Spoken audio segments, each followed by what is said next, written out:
Hello everyone, I am the storyteller, and tonight I am here just to help you relax, to drift off to sleep by the sound of the waves, like the whispers of old souls. I know you have come to this video not just to hear the story, but also to find a deep, peaceful sleep. But before we begin, please gently like the video and subscribe to the channel so I can continue to tell you strange stories under the dim moonlight. Where are you from? And what time is it where you live? Just relax. Let your body relax. Put all your worries down by your pillow. Let me take you into a world of mysteries where the wind and the waves mingle, and unsolved mysteries are waiting to be told. Are you ready? The Black House. Oh, how I love the Black House. It captivates me. Fun and debauchery abound, a den of indulgence and excitement. Every Friday I find myself drawn here, and my dastardly actions always go unheeded until I have had my fun and I'm well gone. Then there is all hell to pay. I have left chaos in my wake. I am nestled as usual in a secluded corner, my little nook, where I secrete myself with a book until an interesting or exotic bird of the female persuasion catches my eye. I never actually read the book, but I find if you frequent any bar book in hand, you can enjoy a reasonable amount of time in relative peace, except for a few snorts of derision now and again. They just assume you are nerdy and have no social skills. But little do they know that I possess both a passion for literature and the ability to engage when I can be bothered. The desire rarely crops up. I plan to accumulate a choice of whiskeys so I can survey my prey without showing my hand too early, and I can surreptitiously survey the room. The bartender is used to my appearance, so doesn't flinch at my pale skin anymore, and is happy with my custom, as the whiskeys don't come cheap here. He doesn't even attempt the petty small talk, just takes my money and nods. We have a little arrangement, a mutual understanding, where if I identify something or someone of interest, I let him know, and he in turn lets me know what the object of my desire's chosen tipple is, and he shares with me the preferred drink of my target. I often wonder if he knows exactly what I am up to, but if so, he never lets on. If I just wanted sex, engaging solely in sexual encounters, it would be so much easier, as that's what a lot of people come here for. However, I have a distinct craving for blood, its pulsating, pumping, flowing essence. The exhibitionist in me needs the little scare that this time I just might be caught. The extra thrill of fellow drinkers breezing by as I indulge my taste buds. I have been known to get too excited and must retire to my little nook to remove the skin from my fangs to ensure they are still in pristine condition and replace their covering veneers. No, before you ask, I am not a vampire. I paid a fortune in dental work to get my fangs, to achieve my desired appearance. I will not die if I don't get to satisfy my cravings, merely languish and fester in boredom and misery. There she is, an interesting, nice, and petite woman. I used to believe that bigger women, big-boned girls, that their size would enhance flavor, make it meatier and tangier, but I was mistaken. All that excess fat and flavor only gets in the way of the pure delight of the blood. I tend not to waste my time, so I catch the bartender's attention to make sure he is aware of what she is drinking.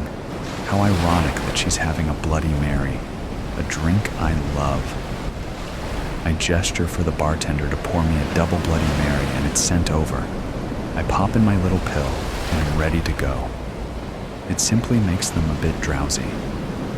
I'm not doing any harm, but they never have the will or energy after partaking to stop my suckling, ensuring they will not resist my advances. They'll explain away and rationalize any marks or cuts in the morning, thinking the sex got a wee bit energetic. and will be too ashamed to mention to anyone a one-night stand, or as I find it much nicer to say, a fleeting romance. She gracefully and gratefully accepts my offering, and together we retreat to my secluded spot. The bite she inflicts on my neck and the lump she takes out of it is sure to leave a lasting mark that will undoubtedly become a permanent scar. The intensity of her sinking her teeth into my neck excruciating, and those fangs are absolutely real. It's impossible to deny their authenticity. As I let out a terrified yelp, the bartender, seemingly amused by my distress, adds a small pill to my whiskey as a gesture of kindness, although I can't help but feel unworthy of such mercy after what I did to his niece on his night off. I never intended to cause real harm. Unbeknownst to me, I inadvertently ended her life, mistaking her stillness being from the effect of the pill, like countless others I had met before. Now, her lifeless body lies in the cold, unforgiving, and unyielding morgue. The specter of revenge, as always, is on the menu and lingers, hanging heavily in the atmosphere and air of the Black House. I can feel my inert and lifeless body being lifted and thrown onto a cart.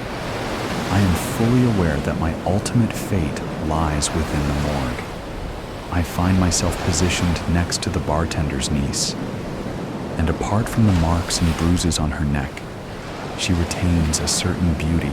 I almost feel like partaking of her juices again and indulging in her essence once more. However, I suspect that her vitality has long since faded, making my lifeless form incapable of deriving any pleasure from it. I had hoped that my assailant might leave me to wander the earth forever, more with real fangs this time. But not a chance. I wasn't that fortunate. She decided to finish me off and bring my existence to a permanent close. I find it perplexing that the bartender's niece, whose name I need to inquire about, is smiling at me, despite being in a similarly unfortunate situation, albeit appearing far more attractive. Are we destined to spend time in the afterlife together forevermore? I burst into laughter when I muster the courage to ask the question, and she responds, "Mary, my name is Mary." Renaissance. The view from the first floor bedsit window tonight was dreary. Great drifts of spume hurtled across the road, leaving shallow lakes to creep across the promenade and pour back into the ocean. Richard turned away and sat morosely on the threadbare chair beside the bed, dully regarding the marked and faded wallpaper, the fly-specked single light bulb oscillating gently in the draft from the ill-fitting windows. He turned his attention to the faded and patterned floor covering. If he looked closely, images danced before his eyes. The head of a huge silverback gorilla stared belligerently at him. Elsewhere, gibbons swung elegantly from a treetop. A demon glared at the periphery of his vision. But his favorite of all, which he could discern the most easily, a lissom and naked young woman, leaning invitingly against a doorframe, with raised knee shielding the promise of a hinted pudenda. He tore his eyes away and checked his watch. 5 o'clock. A long time yet. Then the usual Wednesday footsteps pittered along the hallway below, as he had known they would, and splashed down the entrance steps and onto the footpath. He craned his neck and saw the familiar, rain-coated figure, umbrella turned into the wind, pittering along the street, ridiculous high-heeled shoes dancing amongst the puddles. They were red. They always were. He watched the figure until it rounded the corner. Once gone, it was as if it had never existed. Ephemeral, like life itself. The heavy overcast drew the fading light into full darkness sooner than it might have, but much too soon yet. All that could be done was to watch the street lamps down the length of the promenade floating in their own pools of shifting light, like so many illuminated masts in harbor. Their reflected light sending streamers of rain runneling almost horizontal on the outside of the windows.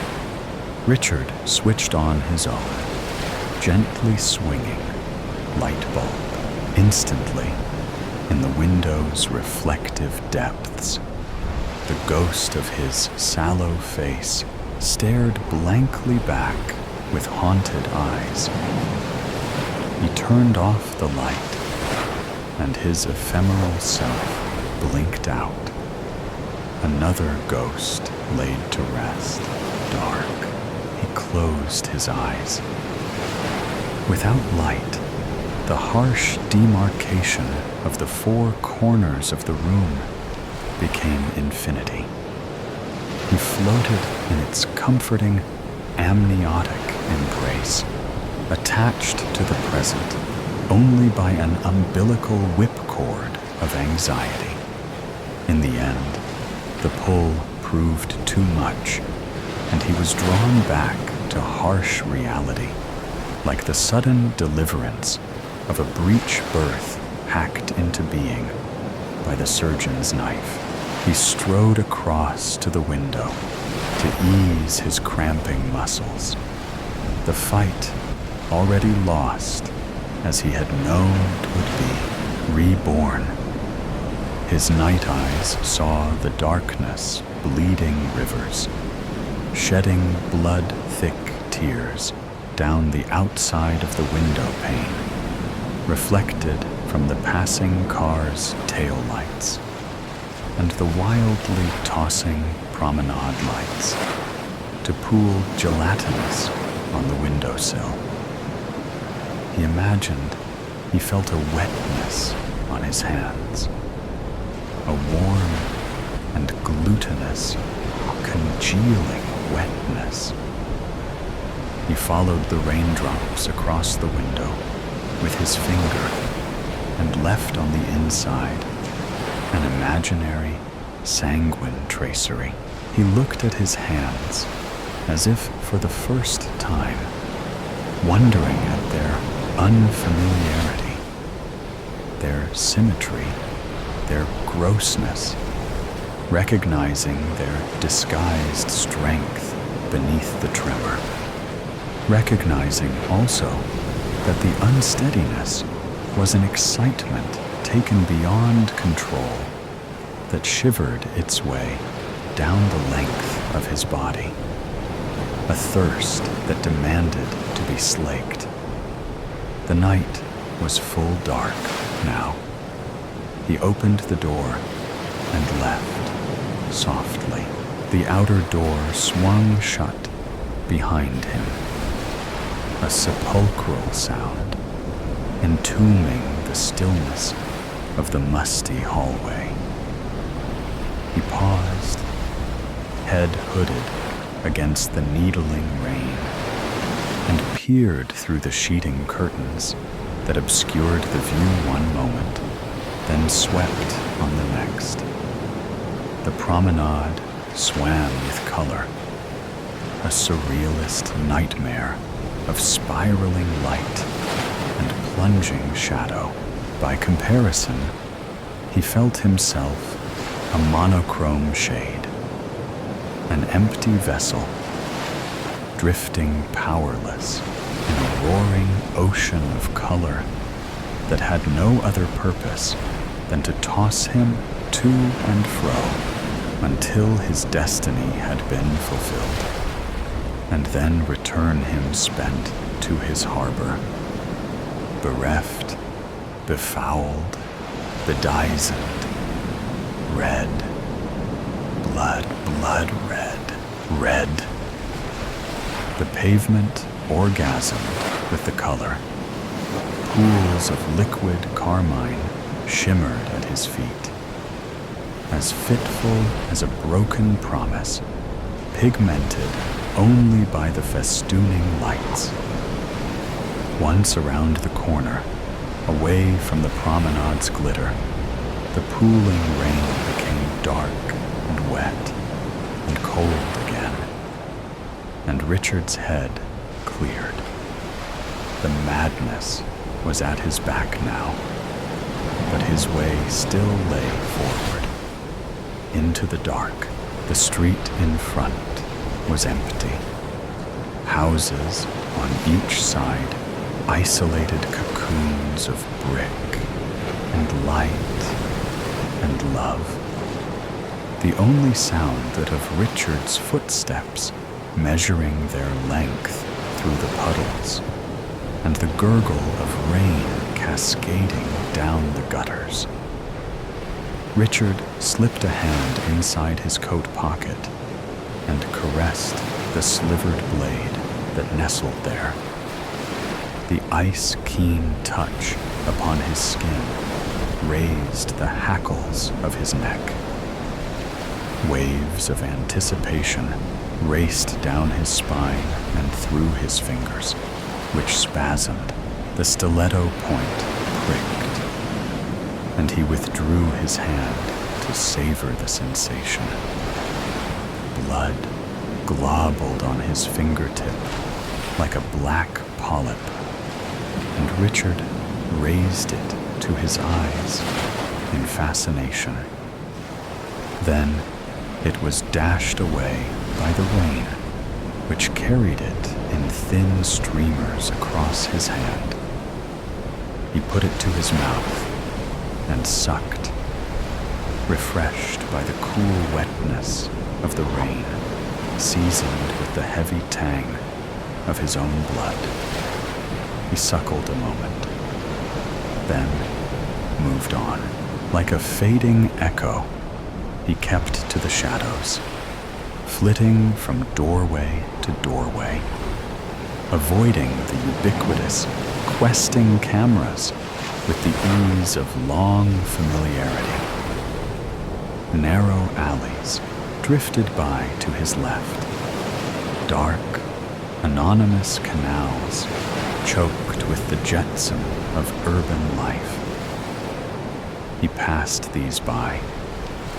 An island of brilliance signaled further on, neon lights searing holes in the dark, caking the road with an impasto of color, so thick, so scarlet, so palpable, and yet as insubstantial as breath. Richard's own breath came with slow, measured control, resting so low and soft in his throat that it could have been a purr. He took shelter in a deep shop doorway, transfixed by the neon flicker, and waited. Cars planed by, streaming rubied skeins beneath their wheels. The zoom of tires, louder than their engines. In the glow of the neon lights, car doors opened, clunked shut. Voices cried, footsteps splashed, running, pattering up the steps of the cinema, and halted while hands flapped, shook at sodden raincoats, then hurried on into the foyer to be swallowed up, lost to a world as transient as their own. Brief lives Richard watched and waited. measuring the passing time by the measure of his breath. It beat in time with his pumping heart. Red, red, red, red, red, red, red, red, red, red blood red, red blood red. Outgoing picture-goers from the early program began to trickle out, raising umbrellas against the rain, in pairs, in groups, singly. Richard left the shelter of the doorway, heading for the car park. The cinema car park was small and little used, emptying quickly now as the patrons swept homewards to their fires and their families. Richard mingled briefly with the slowing trickle of incoming patrons as he made his way to the rear of the building, with the occasional patron leaving by the convenient rear exit. He edged into a gap between the bulk refuse containers and the boiler housing, and melded into the dark. His position commanded a sweep of the car park entrance on the one hand, and on the other, a view of the few remaining cars. One by one, they cleared as their passengers scampered by his hiding place, family groups squealing against the lashing rain, individuals going their separate ways.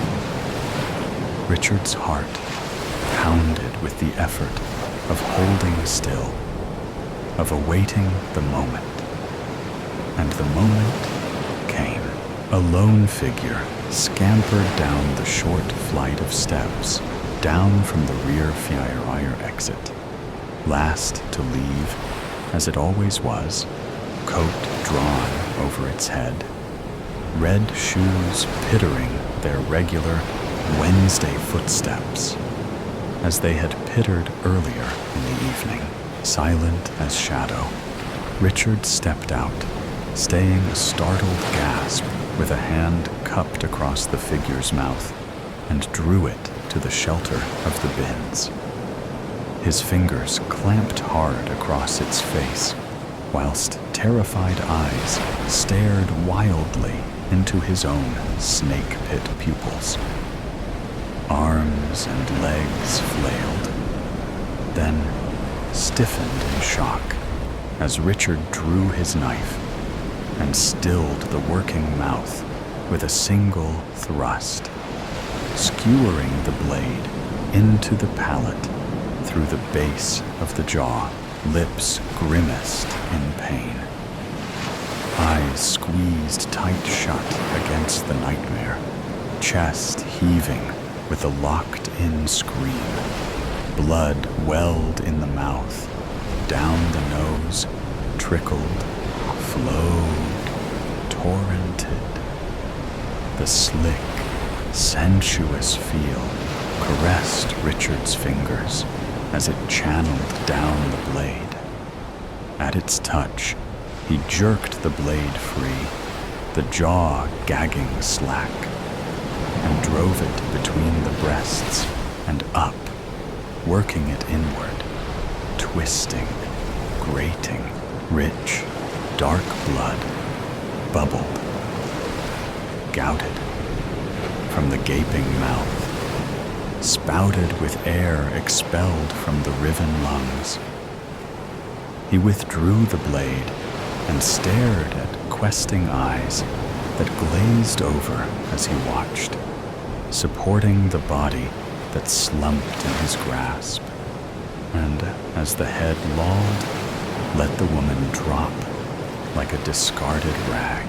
Richard stood over the huddled heap, spent, supporting himself on the wall, watching with lackluster eyes the dark pool spreading from the placental evisceration of the torn body. The rain lapped at the edges, washing it away in rivulets. He stepped out into the car park and walked quietly away, head bowed against the rain, in common with the other few pedestrians hurrying home for shelter. As though in expiation, the rain lashed down even harder, washing the body clean, rinsing the blood into the gutters. Richard pulled his hood down across his tormented eyes, then hunched his shoulders against the torrent. Behind him, the faint sound of laughter mocked from within the cinema. He let the laughter wash over him dully and raised his face to the sky, mingling its tears with his own. The glistening street arrowed back to the seafront, a dark, lonely fairway to a hopeless harbor, leaving death behind. Leaching into the rain, he drew a shuddering breath and took a first, hesitant step home, reborn once more to a hopeless, pointless life, until the next dead, red rain time. And on the vinyl floor, the demon leered, "Stay quiet, friend." Lila sank into the couch, the flickering glow of the TV screen illuminating the shadows that loomed the darkened room. She had chosen a silly rom-com, hoping to distract herself. But the air felt thick, almost suffocating. Every creak of the old house made her jump, and the shadows in the corners seemed to whisper her name in a language she couldn't understand. It was late, and her roommate Clara was working on her thesis upstairs. But Lila couldn't shake the feeling that they weren't the only ones in the home. An uneasy tension coiled in her stomach, forcing her to triple-check behind each door, under the couch, and even peered behind the shoe rack, half expecting to find something or someone hiding within. She ducked below the kitchen counters, her fingers feeling for a butcher's knife. Her heart sank when she felt the empty spot in the knife rack. It was missing. The chill creeping up her spine told her that whatever was happening was more than just her imagination. She glanced toward the back door, where the moonlight shimmered through the glass panes, casting eerie reflections that danced on the walls. A sudden gust of wind rattled the bay window, sending a shiver through her.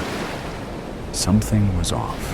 With a tentative step, she approached the back door, feeling the cold metal handle beneath her palm. The moment she unlocked it, her phone buzzed on the coffee table. The sound startled her, and she snatched it up, her pulse quickening at the sight of Clara's name. "Did you hear that?" the message read. A cold dread settled over her, crawling beneath her skin as the unease that had settled over her intensified. What could Clara possibly be hearing? She typed back, "Hear what?"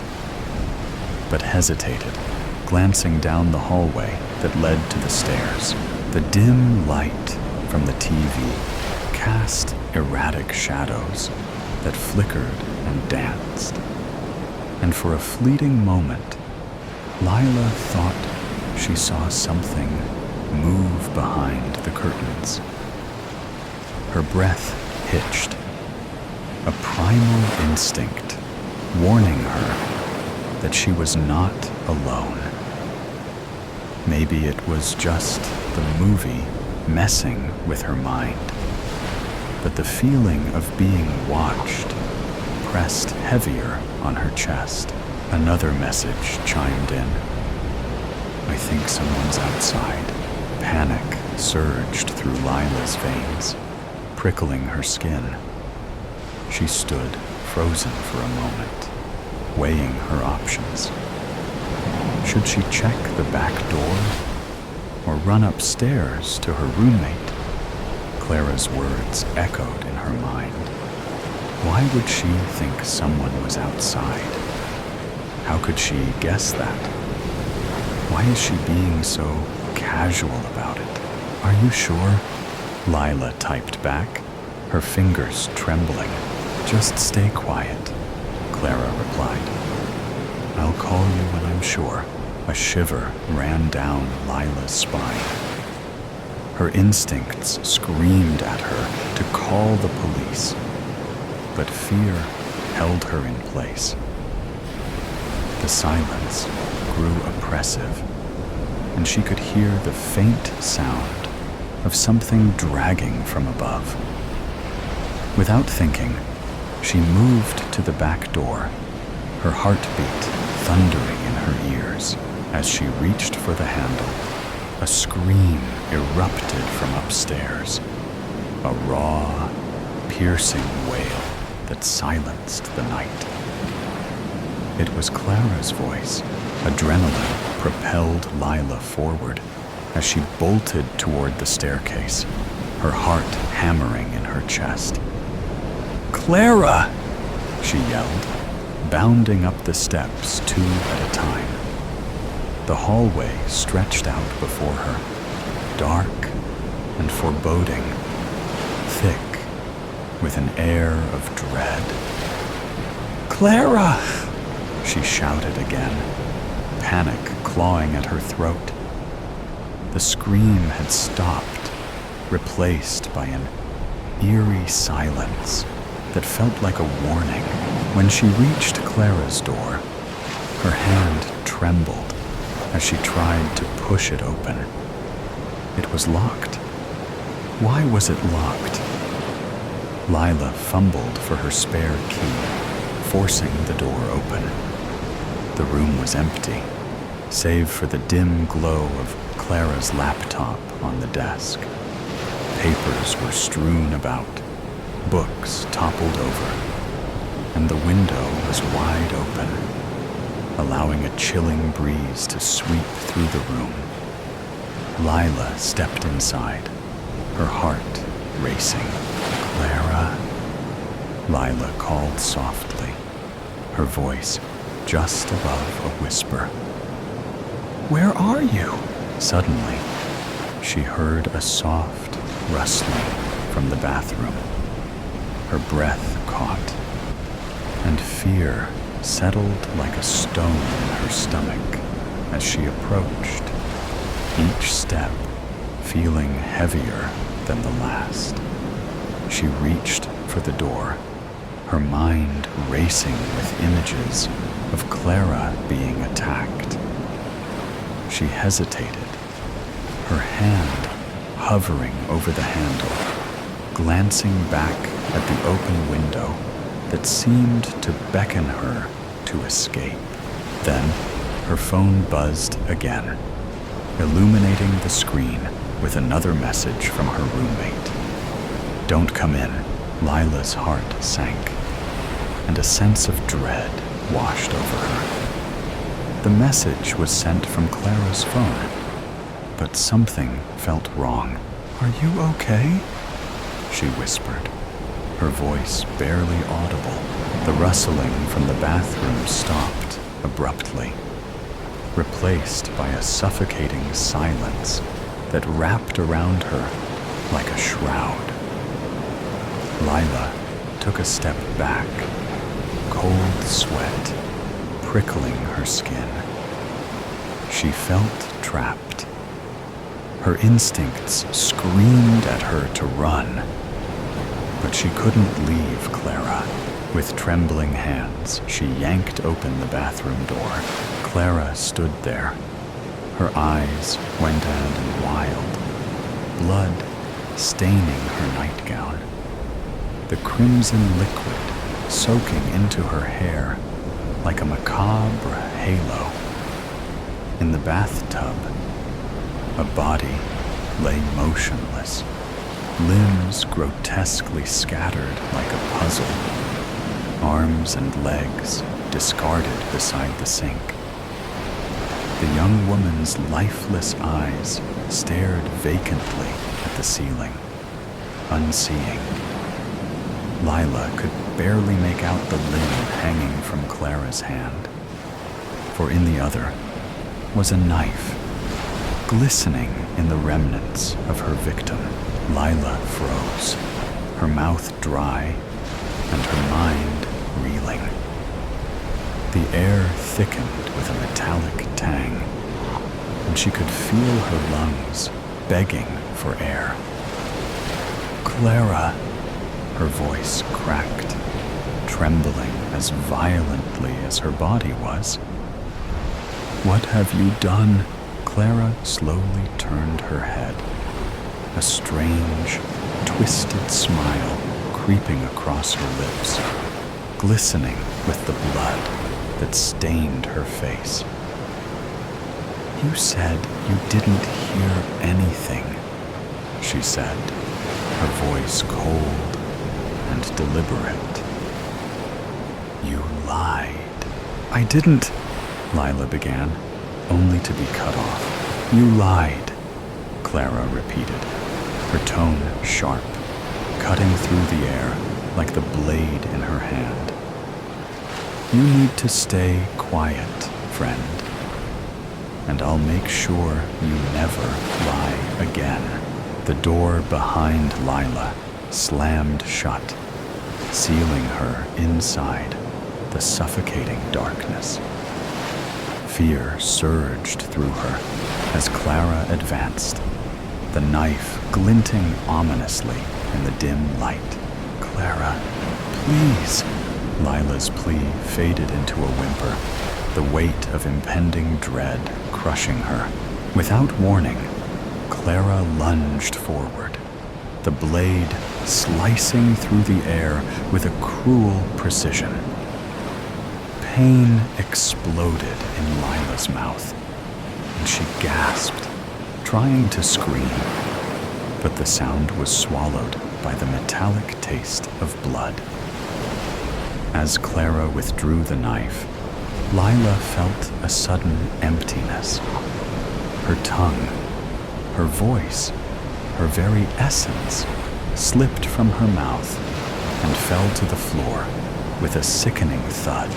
Clara's eyes gleamed with a wild delight as she leaned closer, whispering words that curled around Lila's mind like smoke. Now you'll stay quiet, Clara said, her voice low and dripping with satisfaction. No more lies, no more noise. The door behind Lila slammed shut, the weight of darkness closing in, silencing her voice and sealing her fate. Charles? He said he'd be here an hour ago. I decided to go to sleep because I have to get up early tomorrow. I told him that. I told him that I was going to Montreal to see my ex-boyfriend because we might be getting back together. We might be getting back together, even though my ex-boyfriend refuses to move back to the United States because he says we're a country built on the graves of the innocent, as if every country isn't like that. I told the guy I was talking to that I wanted to hook up before I left tomorrow, because if I end up back with my boyfriend, then it'll be a little bit like going into prison, because my ex-boyfriend insists on monogamy, even though he knows I don't believe in it. I don't cheat. So if we get back together, I'll be loyal to him, and I'll get bored pretty quickly. A hookup before then will be my last good meal before incarceration. I told him I was submissive, even though I'm feeling dominant tonight. I told him I like normal stuff, even though I know the word normal can be problematic. I told him my name is Charles. It's not.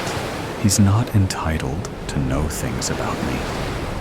Whoever he is, and however the night was going to go, I was never going to see him again.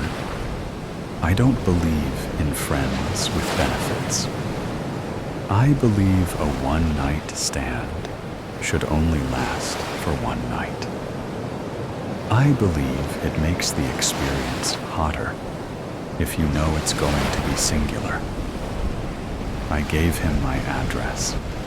He told me he was a few miles away. I could see that he was telling the truth. He shared his location on the app. Yes, there he was, a few miles away. I told him I was looking forward to seeing him. I was. He looked handsome in his photos, a little older than the age on his profile, but people lie about that. People lie on the apps. I lied. I said my name is Charles. It's not. I'm not entitled to the truth any more than he is. He says he's 35. I don't think he is. It's okay. I don't need him to be 35. I just need him to look like his photos. He sent 4. In 3, he looks very handsome. In the 4th, I'm not sure. It's all a risk, a gamble. You roll the dice. You give out your address. You give access to a stranger. You're a man. Why would you be scared? Men are still men. Gay men are still men. Men don't need to be afraid. When have I ever really been afraid? He didn't show up in a few minutes. I know right away I'm being stood up. He's flaking on me. It happens. I send a message. The app tells me he sees it. He reads it, but he doesn't respond. I send a hello? I send a I send a dude, seriously? I debate sending a rant, a tirade. I debate lecturing him on wasting my time. I decide it's not worth it. His spot on the shared map doesn't move. I decided to go to sleep. I let a little negativity in. I tell myself he wouldn't have flaked if I was cuter. He would have showed up if I weighed 10 pounds less. He would have come if my hairline wasn't receding. It's my fault. I'm disgusting. That's why my ex broke up with me. Not because he moved to Montreal to work for a marketing company there. It was me. It was because he wanted to get away from me. I go to sleep without packing my suitcase like I had promised myself I would. Now, I'll have to do it quickly tomorrow. And I'll be rushing to the airport. And I'll be cursing myself the entire time. But I'll be blaming the guy from last night who never showed up and sent me down a shoddy path I'm woken up by my phone vibrating. I've always been a light sleeper. My ex used to wake me up with his snoring. I mentioned it to him once, and he was embarrassed. Maybe that was why he decided to break up with me. Why would I complain about something like that? Who do I think I am? I look at my phone. I've only been asleep for 20 minutes. I check to see why the phone is buzzing. I'm hoping my ex has texted to say, "Looking forward to seeing you tomorrow, XOXO," but I don't have any new text messages. I should have known from the tone of the vibration. That was the app. I have a new message. It does occur to me that it might be the flaky guy from earlier. Maybe something came up and he wants to apologize. I look at the message. Yes, it's from him, but it's not an apology. It says, "Your name isn't Charles." I tell myself, he's a weirdo. He is.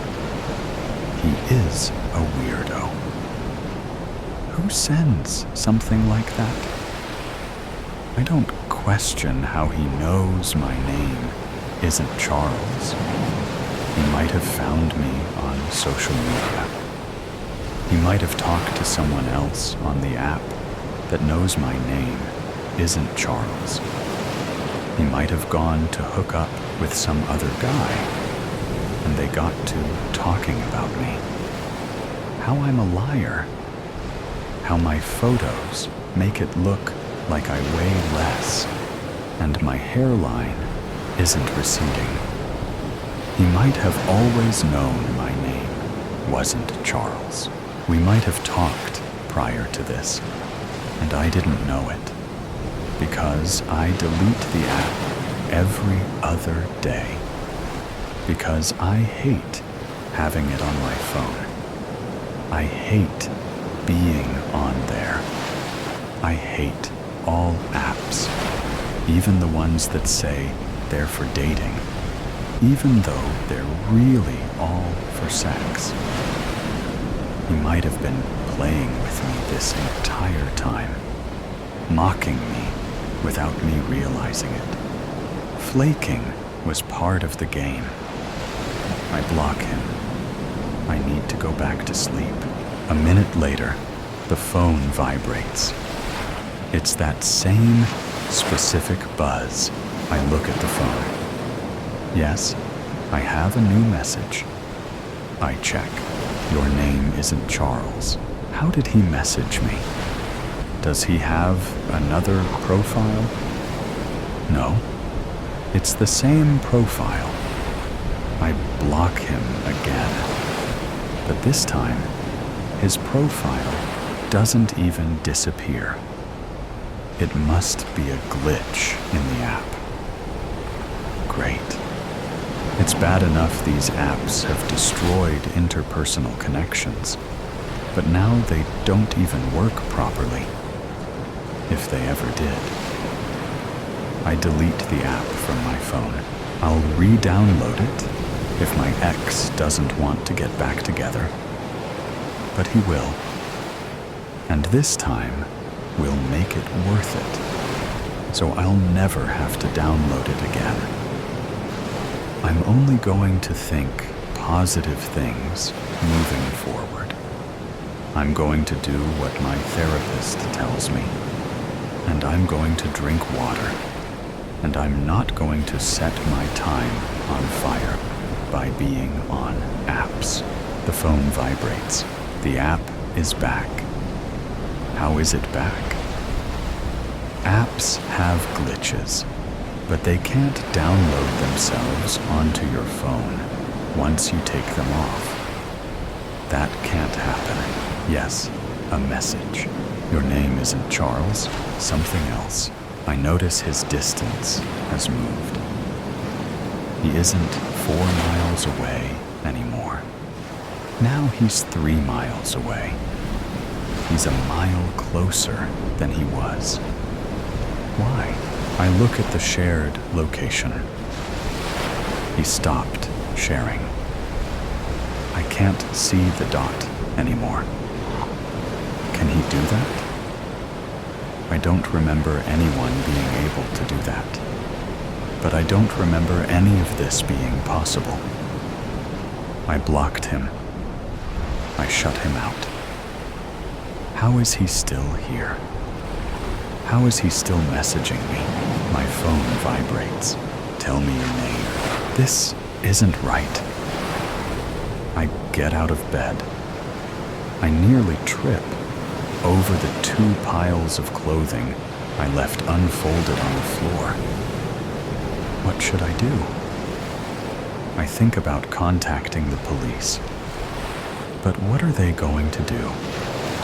I'm just some guy who was looking for no strings sex on an app after midnight. They won't take me seriously. And so what if the guy is coming here? I live in an apartment building. He can't get inside. The lobby door is locked. He doesn't know what floor I'm on. He doesn't know which door is mine. I delete the app again. I'm safe. There's no reason I shouldn't feel safe, but now I can't sleep. I decide maybe now is a good time to start packing. I'll make the most out of this anxiety.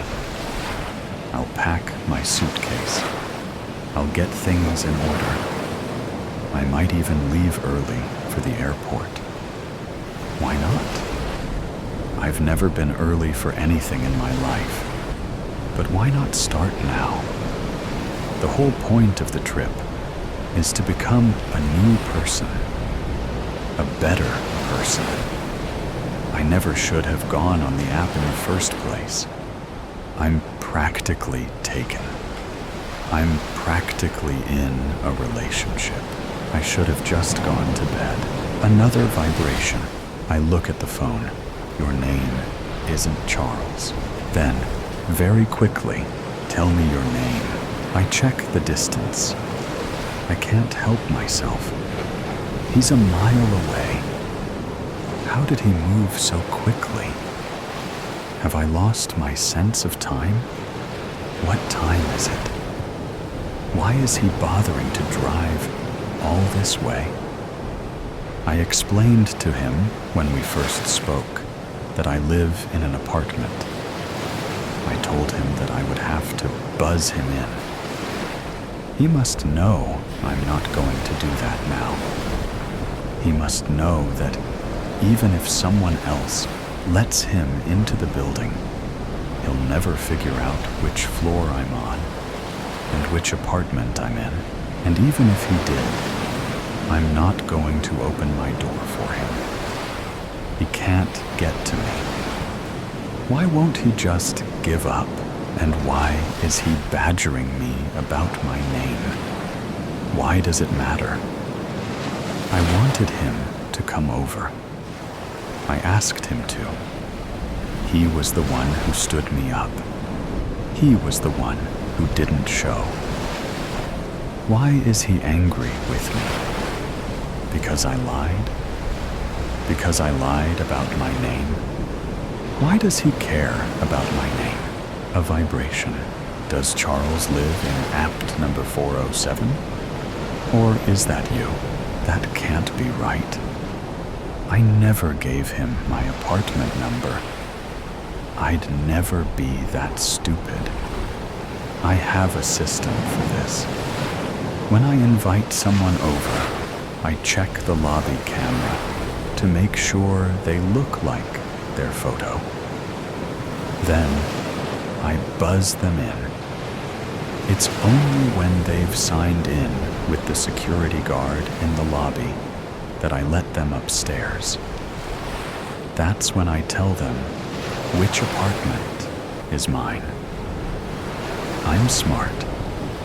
I'm smart about this kind of thing. How does he know my apartment number? Does he know me? Is this a catfish? Has he been over here before? Is someone playing a joke on me? I call downstairs. The security guard answers the phone. I don't know his name. I think it might be Trevor, but I'm not sure. I don't interact much with the nighttime security guards. Hello? Excuse me? This is 407. I was wondering if you could do me a favor. If someone shows up. Sorry, the security guard says. What's your name? I nearly dropped the phone. Why? You said you're in number 407, but I need to know your name. I've lived here for 8 years. I'm sure you have, but I need to know your name. Can't you just look it up? I can't. I'm sorry. What's your name? Something occurs to me. Is it you? I'm sorry. Are you the one doing this? Is it you? I don't, but I don't give him a chance to answer. I hang up. The phone vibrates. I check the message. Buzz me in.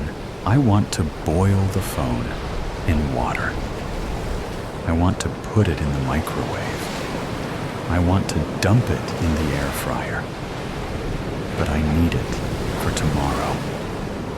I need to let my ex know when my plane takes off and when it lands. I need to let him know that I'm getting an Uber when I get there, because he's going to be busy at work, so he can't pick me up. And that's fine. That's not a big deal. This is a big deal. Why is this? A new message. Never mind. I'm in. No. No. No. How can he be? I check the lobby cam. There's nothing there. It's black. The screen is black. Why do I pay for security if I can't see the lobby cam? Why do I pay for a security guard who just wants to ask my name over and over again? Why do I pay to keep people out if they can get in? I look at the distance. He's less than 100 feet away. I'm in the elevator. I think about responding to him. I think about telling him that he can't come in. I won't let him. I think about begging him to go home. I think about telling him that I'm going to call the police. I think about saying I'll kill him. I think about saying that I'll beat him to death with a baseball bat. I don't own a baseball bat, but he doesn't know that. Does he know that? What does he know? Just got off on the 4th floor. No, I consider pushing my couch in front of the door. But why? Can he break down a door? Is he that strong? He doesn't look strong in his photos. He looks lean and in shape, but not capable of breaking down a door. But is that him? Were those photos really him? Could this be an entirely different person? Should I scream? Will my neighbors hear me? Will they care? It's so late, and a knock. My mouth is dry. All the salivas turned to sweat and pooled in my armpits and down my backside and over my palms, while my feet are stone cold and my breath refuses to calibrate. I move towards the door. I don't sense anybody on the other side. Would I sense it? could I trust myself to sense it? Earlier, I thought I had everything under control. I had lined up a nice fling before flying off to Montreal. I knew what the night was. I knew what the morning would look like. What do I know now? I lean my ear against the door. Will I hear breathing? Will I hear the shuffling of feet? The cracking of knuckles? I hear nothing. I wish I had a peephole. Why don't I have one? I don't have one, because by the time someone reaches your door, you're supposed to know who they are. You're supposed to know that they belong there. I hear nothing. I think about opening the door, the way someone who finds themselves trapped on a ledge might wish to simply fall and have it be done with. I think about opening the door and welcoming in whatever might be on the other side. I think about letting the vampire taste me. After all, he's already here. Instead, I do it. I close my eyes and I whisper something. My name, my real name.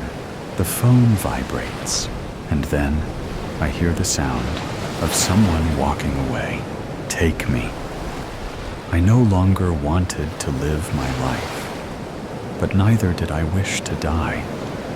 So I resisted the temptation of the eternal abyss, knowing that any afterlife would hold no consolation. In effect, choosing a living death, achieved by numbing my senses against the world and disappearing within. By day, it was books, movies, video games, anything to place my mind in the body of another, transporting my consciousness to a plane where there were strict rules, and the main character always triumphed, as opposed to the uncertainty of my own existence. Rarely did I surface from fantasy, and only when my body demanded it, absolutely necessary. The sun never graced my flesh, and the air of my sealed chamber weighed heavy with my own musk.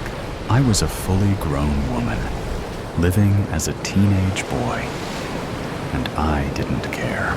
By night, it was a chemical affair. Amber spirit of any form or flavor would achieve my goal, as long as it was served with ice in its heart. Taste was a luxury I could ill afford, not after losing my career to sheer apathy. It no longer seemed of any import whether digital numbers fell in line with invented targets. The whole world operated on an imaginary system of credit that existed only because we said it did. Anything outside of a practical vocation for which I no longer had time or patience to learn felt like playing pretend and a waste of life. My usual haunt was a quiet dive bar at the end of my city block. Its proximity, the only deciding factor, limiting the expedition home to a straight line stumble. That night, I spent as any other, nursing a tumbler and examining the slow melt of the frozen shards it protected. Time for one last round, sweetheart? Frank asked, ducking his head into my line of sight.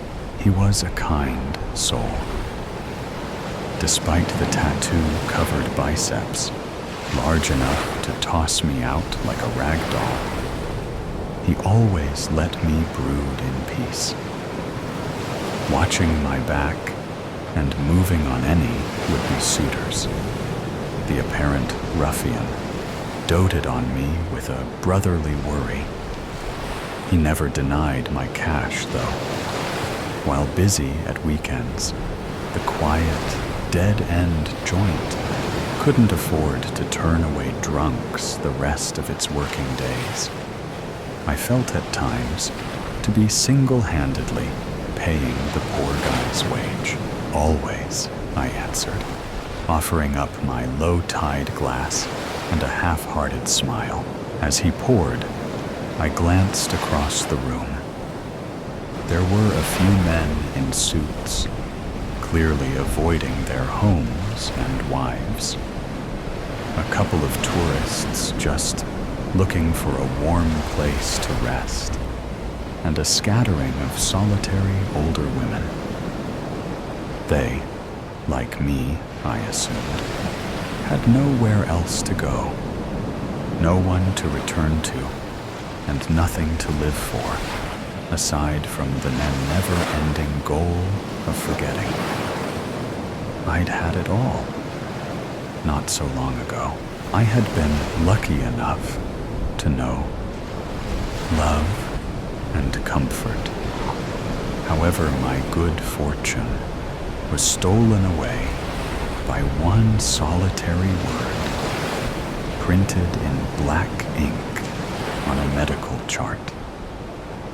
That word had ripped my future away and burned it to ash for good measure, leaving me here in my perpetual endeavor to avoid my own existence.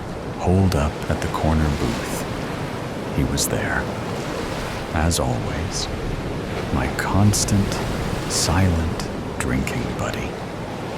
Every night he arrived like clockwork in a pressed black shirt and pants with shining black boots. His midnight wardrobe offset only by the pale ivory of his skin and the crimson of his lips. Ordering a single jar of bourbon, which would never grace his tongue, there he stoically remained, silently surveying the room. I had never even seen him rise to use the bathroom. How he managed to leave several times a week with a different conquest on his arm, I had no idea. Girl or guy, it didn't seem to matter to him. They just flocked to his side, like magnets being drawn together. With only a look, he seemed to seduce a target with an hour or less of minimal effort. He then escorted them out the door for what I only assumed to be a night of intense pleasure. He was certainly handsome in a clean-cut way, but he had never directed his gaze at me or any of the other regulars. It was always the passing through that succumbed. Alaric was his name, according to Frank. In spite of his blatant philandering, I couldn't help but imagine he treated his prey with more humanity that I had been dealt by the man I once loved. That cursed filth had proclaimed to love me. The putrid liar had promised me protection. The venomous snake had abandoned me at my most vulnerable. One word was all it took to break our bond, shatter his oath completely. One printed word, voiced in clinical monotone under fluorescent lights. The word that tore my future to shreds and sent my beloved in search of a more suitable mate, infertile. I had been told I was still grieving, and knew it to be true. My depression, spiced with anger, told a traditional tale. What I considered a lie was that it would end in an accepted peace. How could it, when my natural immortality had been ripped away? Any harmony I would have found in life would have risen from knowing my memory, and soul would have persisted through the generations that came after me. Anecdotes told of my character to grandchildren and onward, keeping me alive in thought, my name on a branch of an ever-expanding tree. Instead, there would be no furthering of my story. It would end when I did. So why not just get it over with? Any experiences gained would be lost to time anyway. So why bother? Why expend all that energy on impermanence? I should have just ended the torment that day, when my forehead had been stamped with pointless. There were only two reasons I held back from instigating the end. One was the fear that any afterlife would be purposed with watching over loved ones, for which I had none. So it would tally that I would be no better off than I was now. The other was Alaric, and the solution I had begun to suspect he could offer me. My quest to lose myself in various media had educated me thoroughly in the ways of the vampire, the desperate young girl in need of connection, an outcast from the society surrounding her. Ill-fitting in the living world, she would always come across a creature of the night who would welcome her into his ranks, usually with sultry and salacious single-mindedness. Alas, if Alaric was what I suspected him to be, he ignored me, perhaps because my clouded mind was reaching for a fantasy solution to a real-life problem. Most likely, he was only a strange-looking man with a talent for seduction. Regardless, I couldn't shake the idea. Too many aspects of his regular attendance pointed to the supernatural. If I was wrong, all I would achieve was appearing like the drunk I had become, which was small consequence to risk being proven right. "Good evening, Alaric," I slurred, and slid onto the red velvet bench beside him. "Do I know you?" he asked in a soft English accent. His slow and steady speech belayed a calm, in direct contrast to my harsh American. "Not officially, but I've sat at that bar every night for several weeks, watching you. So I believe I know you very well." "Oh?" he asked, waiting for me to fill the space. "I know what you are," I whispered, in the way that inebriated people do when they believe themselves subtle. "And what is that?" he said, smiling as if humoring a toddler. The feeling of being infantilized by a look sent waves of submission through me. It made me feel safe under his powerful gaze, willing to surrender control into his adept hands. Returning to a childlike state would allow me to release the expectations I had placed on myself to assume parenthood, which only solidified my resolve to follow my intended course of action. Vampire, I blurted. I did not want to drag this out into a feature film of suspect and intrigue. I wanted my answer and solution that night. The sooner, the better. His reaction was as expected. A hearty laugh, but one that did not convince his eyes that my accusation was truly funny. "Does such a thing exist?" he asked of me. I did not believe so until I happened upon you. I see you taking victims, always transients who never return. You never drink, never eat, never use the bathroom.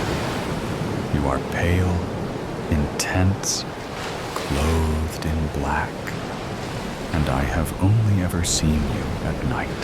Perhaps I am simply peculiar, he offered. Perhaps. I nodded. I think it worth looking the fool to discover the truth. He responded, never breaking his eye contact. His intense stare examining every facet of me via the portal of my irises. It felt as though he flayed me from the outside until his scrutiny fell upon my vulnerable soul. I now understood how he seduced so many, so quickly. "I wish you to turn me," I said, interrupting his gaze before I fell completely at his feet. My life has lost all meaning with the living, and I would greet death but for the fear of further loneliness. I see a single solution for one who would not live, but does not wish to die. So please, take me with you into immortality. Follow me, he said, and rose, striding to the doors, without looking back to see if I followed. He must have been as certain as I was that I would.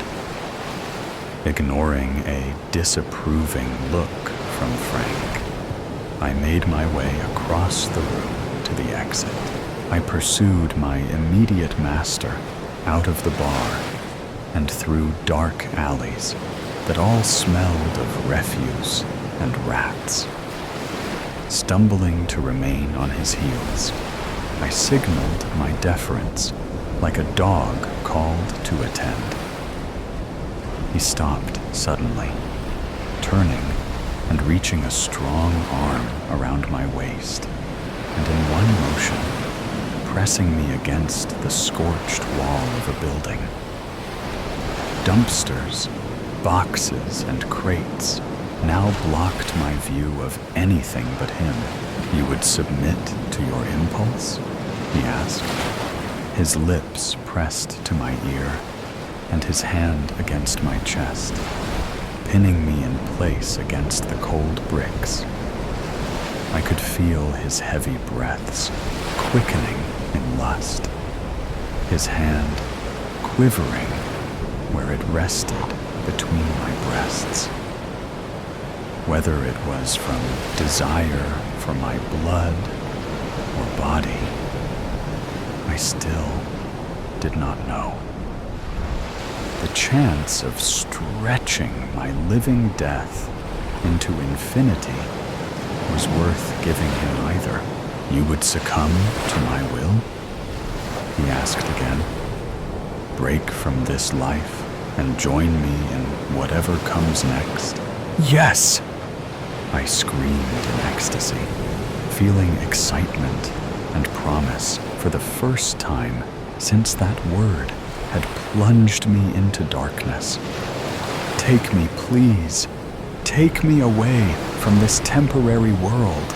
Sudden pain and cold followed, his dead cheeks pressing against my neck and his teeth puncturing my jugular.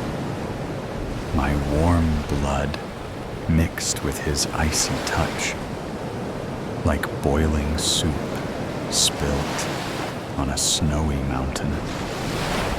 I closed my eyes and writhed in anticipation of the immortality I sought. Eventually, he pulled back. The world swam and swirled as my head felt as but a feather. I saw his chin stained brown with my dried blood. How long had I given myself to this creature? The low light of the alley weighed down on my senses. The rotten smell of the trash bags assaulted, and without his hard body pressed against mine, I felt exposed. Will it happen now? I managed to mutter through the disorientation, my eyes rolling and unable to focus on his beautiful face. Will you die? Yes. Will you turn? I doubt it, he said, sneering down at me. Somehow he had grown tall, or I had fallen. I did not know which was more real. I am a predator, not some romanticized, dangerous lover to be tamed, as this age loves to depict. You are nothing but prey. I have no desire to intentionally turn game, as I am sure you would not share your bed with a cow.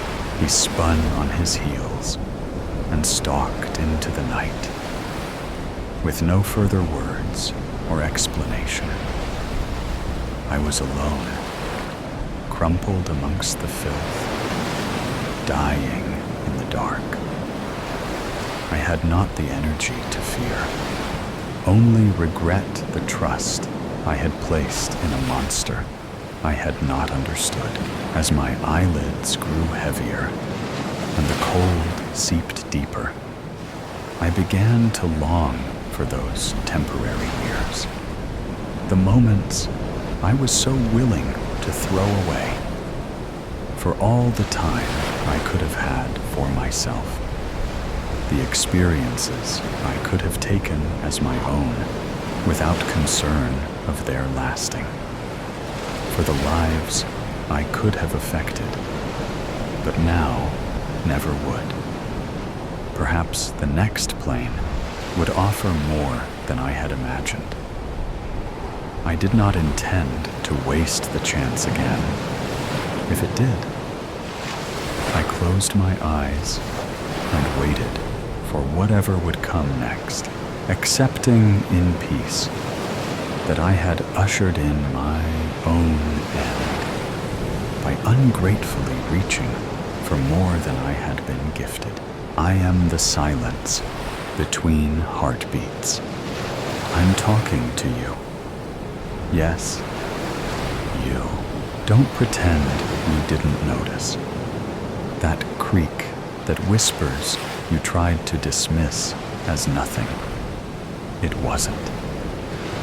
I've been watching, listening. You've felt it, haven't you? That cold shiver crawling down your spine when you thought you were alone, when you told yourself the darkness was empty. But it's not, and neither am I. You're not scared? Oh, you will be. Do you know what bones sound like when they break? It's not the quick snap you're thinking of. No, it's much worse than that.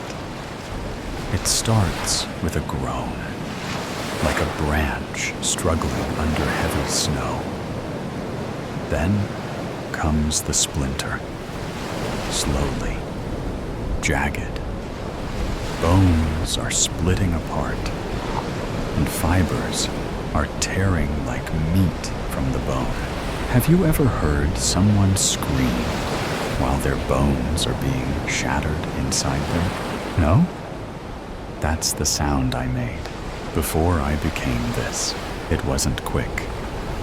No, the first bone that cracked, it was my hand.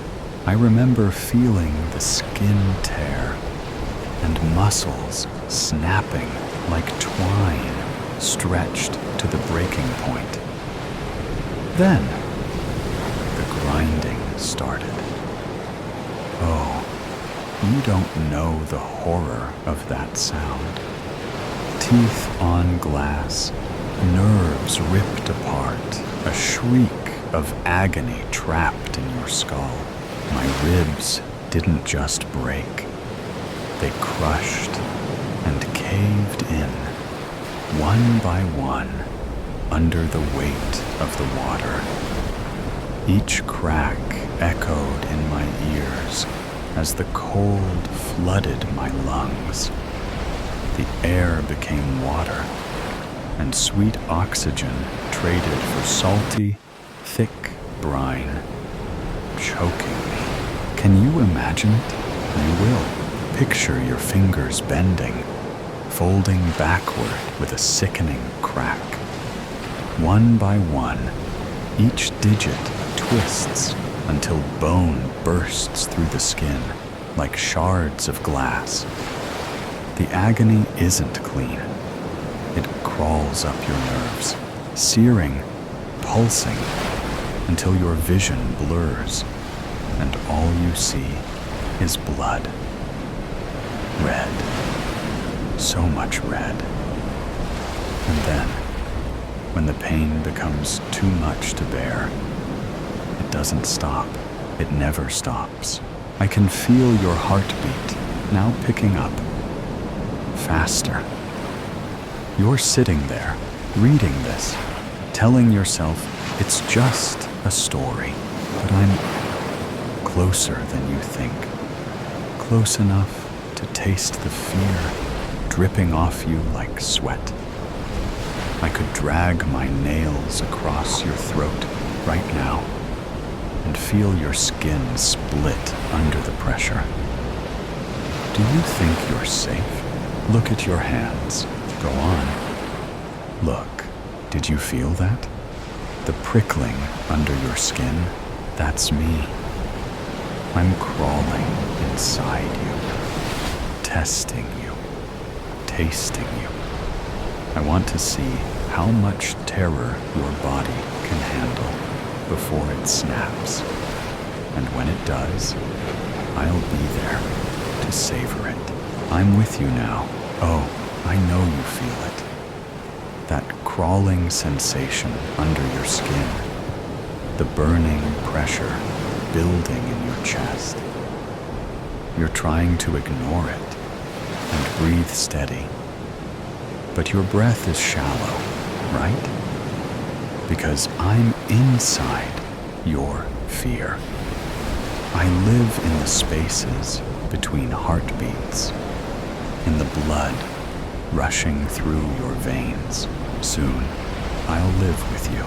When the lights flicker, the air grows thick with rot, and the cold wraps around your bones. You'll know I'm there. I'll make sure you do. Don't look around. Stay still. Listen, the creak, like something crawling in the walls. It wasn't the house settling. I've been waiting for you to notice me, waiting for you to let me in. You can't see me, not yet, but you can feel me. That smell, like something festering, rotting in the walls. It's stronger now, isn't it? That's because I'm closer than ever. And tonight, I want you to feel me fully. I want you to know what absolute terror is. What does fear taste like to you? Metallic, like blood in your mouth, thick and coppery, seeping from your gums. I know that sour, acrid taste is on your tongue right now. You keep swallowing, trying to push it down, but it clings to the back of your throat, doesn't it? You know something is wrong. Something is terrible. Breathe deeply. Go on. Do you feel your lungs expanding? Desperate for air? Picture them filling with water. Thick, cold, briny water crawls into your throat, clogging your airways and spilling down your chest until your lungs are swollen, heavy, and useless. You want to scream, but only bubbles rise, and they taste like salt and blood. You try to claw at your throat to free yourself from drowning, but your fingers break under the strain. Snap, crack. Your knuckles fold inward like brittle sticks. That was my death. And now, I want you to feel it. You're shaking now, aren't you? Your palms are slick with sweat, rubbing together to find warmth and friction. But there's none. There's only the cold. The deep, bone-deep cold, sinking in and gnawing at your flesh. That's me, wrapping around you, sliding under your skin. My hands, once warm, are now dead, frozen to the bone. If I touch you, I'll leave marks, black, festering bruises, and I already have. Do you feel it? The throbbing on your arm, like fingers pressing more profoundly and deeper until the skin splits? Don't look. It's already too late. Look in the mirror. Go on. See how your eyes have lost their light? How do they seem hollow, dark, and sunken? That's because I'm draining you, bit by bit. With every breath you take, and every second you spend reading this, I'm pulling you closer to me. Soon, when you look at your reflection, you won't be staring back. It will be me. Close your eyes. Hear that sound? The cracking, crawling, like insects gnawing through wood. That's what I feel inside you. Burrowing, eating through your nerves, tearing you apart from the inside, leaving nothing but rot and ruin. Do you think so? That burning in your chest, that pressure that's building, it's suffocating you, isn't it? That's what I want. Now imagine this. It's the middle of the night. You wake, but you can't move. Your limbs are frozen. You try to scream, but your voice is gone. You hear breathing, not yours. You can taste it on your lips, thick and sour. And then something touches your foot, soft. A finger, it slides up your leg, leaving a trail of icy numbness that climbs higher. You can't move or scream. All you can do is feel it, creeping up your skin, curling around your throat. That's how it started for me. I was awake. I felt it crawl into my lungs, deeper and deeper, until my breath was stolen. I thrashed, my nails splintering as I clawed at the walls, ripping the flesh from my fingers, blood pooling under my nails. But the dark was merciless. It wrapped around me, pulling me under and swallowing me whole. Do you feel it now? That tightness in your throat? Swallow. Does it feel harder? Like something's gripping your windpipe, slowly squeezing until all you can do is choke on the darkness. That's me. I'm inside you now.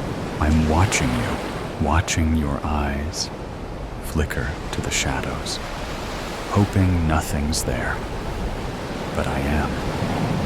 I'm right behind you, inches away, staring at the back of your neck, so close I could reach out and dig my nails into your flesh. Feel the skin give way under the pressure. Feel the blood pulse beneath my grip. I could show you more. The way my fingers shattered as I clawed, desperate to escape. How my eyes bulged, veins throbbing, as the last breath was torn from my lungs. My flesh rotted and peeled away, leaving nothing but the cold, blackened bones beneath. You're not scared yet? You will be. Close your eyes. I'm going to show you what it feels like to die slowly, just like I did. The Guinea Pigs. Dr. Travers ticked all the boxes on my consent form, and peering over his glasses, assured me an arm transplant was standard practice.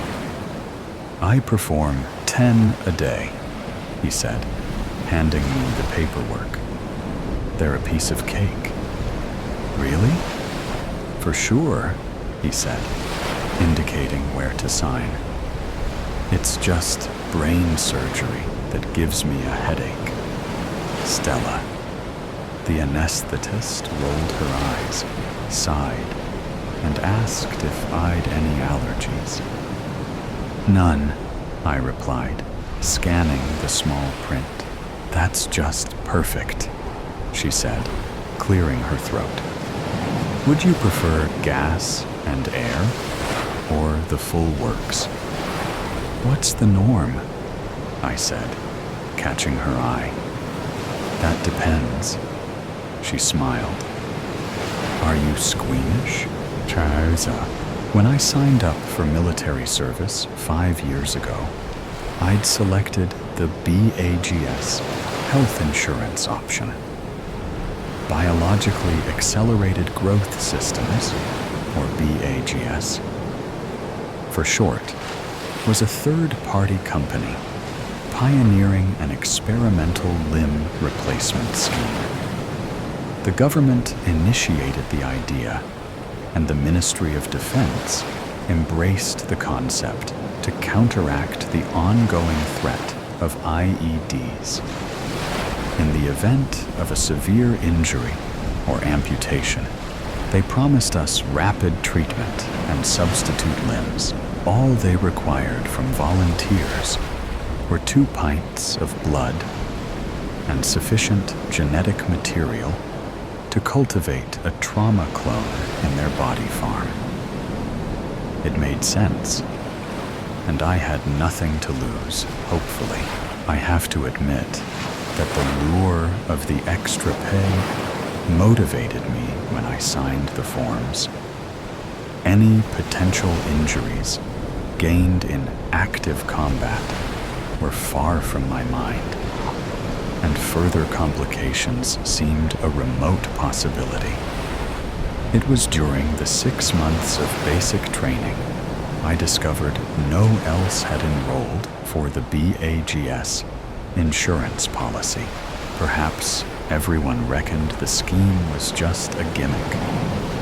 Maybe I'd misread the caveat on the consent form about transplanting living tissue.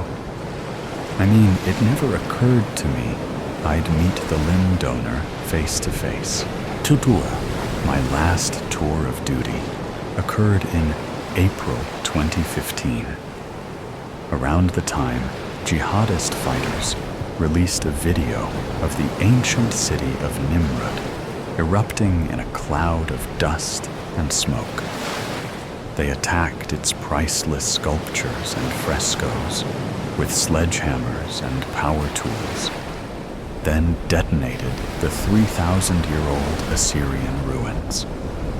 The wanton demolition came amidst a wave of attacks on Allied forces in Iraq. I lost my left forearm in Nasiriyah, about 360 clicks south-southeast of Baghdad, near the ruins of the ancient city of Ur. Sergeant Albury snagged his boot tip on a tripwire and didn't stand a chance. He was toast in an instant, poor sod. I was next in line, and the landmine's devastating blast threw me across the street. So much for the cradle of civilization. There was little below my left shoulder when I regained consciousness in the field hospital's ICU.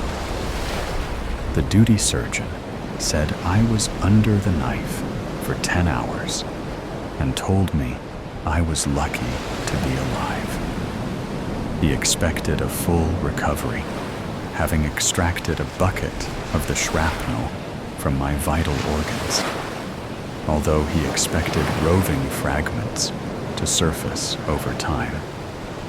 If you have any further issues, he said, picking his teeth, I'm sure your regiment's medics will sort you out. Yeah, right, I thought. But you know what? He wasn't wrong. A serious-minded BAGS employee in an expensive suit attended my bedside the following day and explained the benefits of my policy.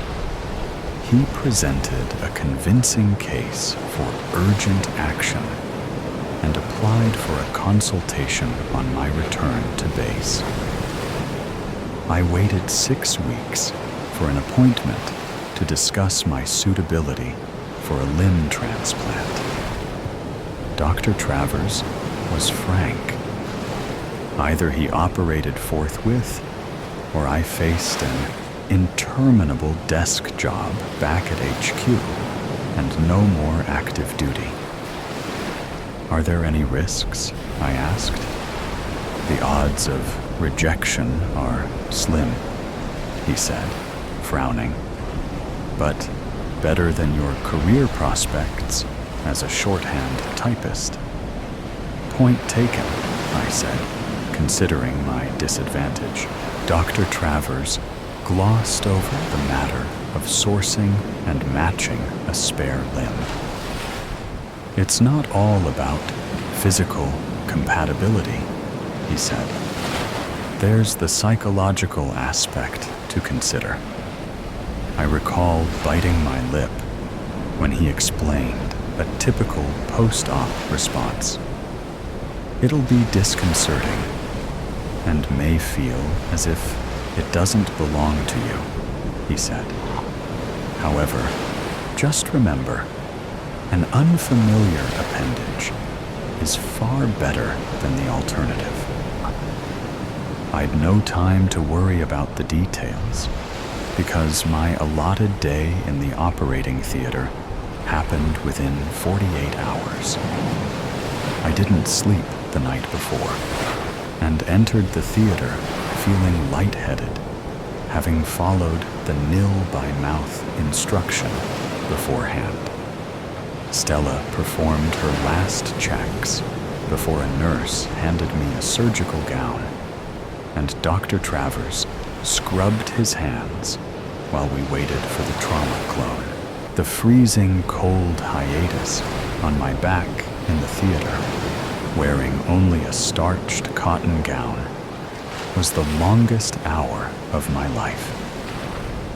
I was covered in goosebumps and shivering from a cold sweat when a masked nurse poked a gurney through the theater's swing doors. she appeared without a drum roll or fanfare, as if she was shoving a burdensome shopping trolley out of a supermarket. The nurse halted parallel to my surgical table, kicked down the brakes, and whipped off the thin sheet to reveal my doppelganger's naked body. It was wired up to a cluster of electrical body monitor pads and strapped down to the metal bed with sturdy leather belts. The left arm sported thick red pre-surgery symbols that looked like a gang member's colors and hanged loose and lifeless above the linoleum.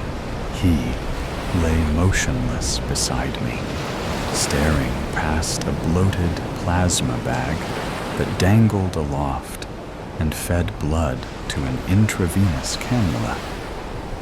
Dr. Travers raised his arms and cracked his knuckles and nodded at Stella.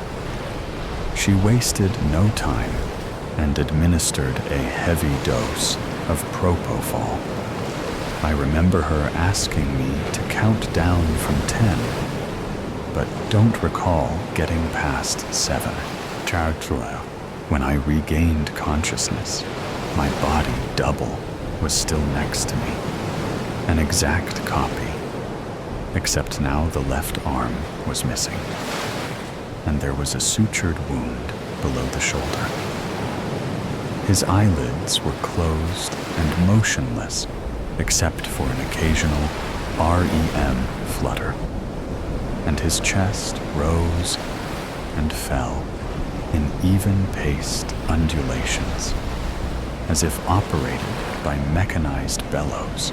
On closer inspection, the trauma clone was nothing like me. There were neither scars and stretch marks, nor any signs of life's long-term damage.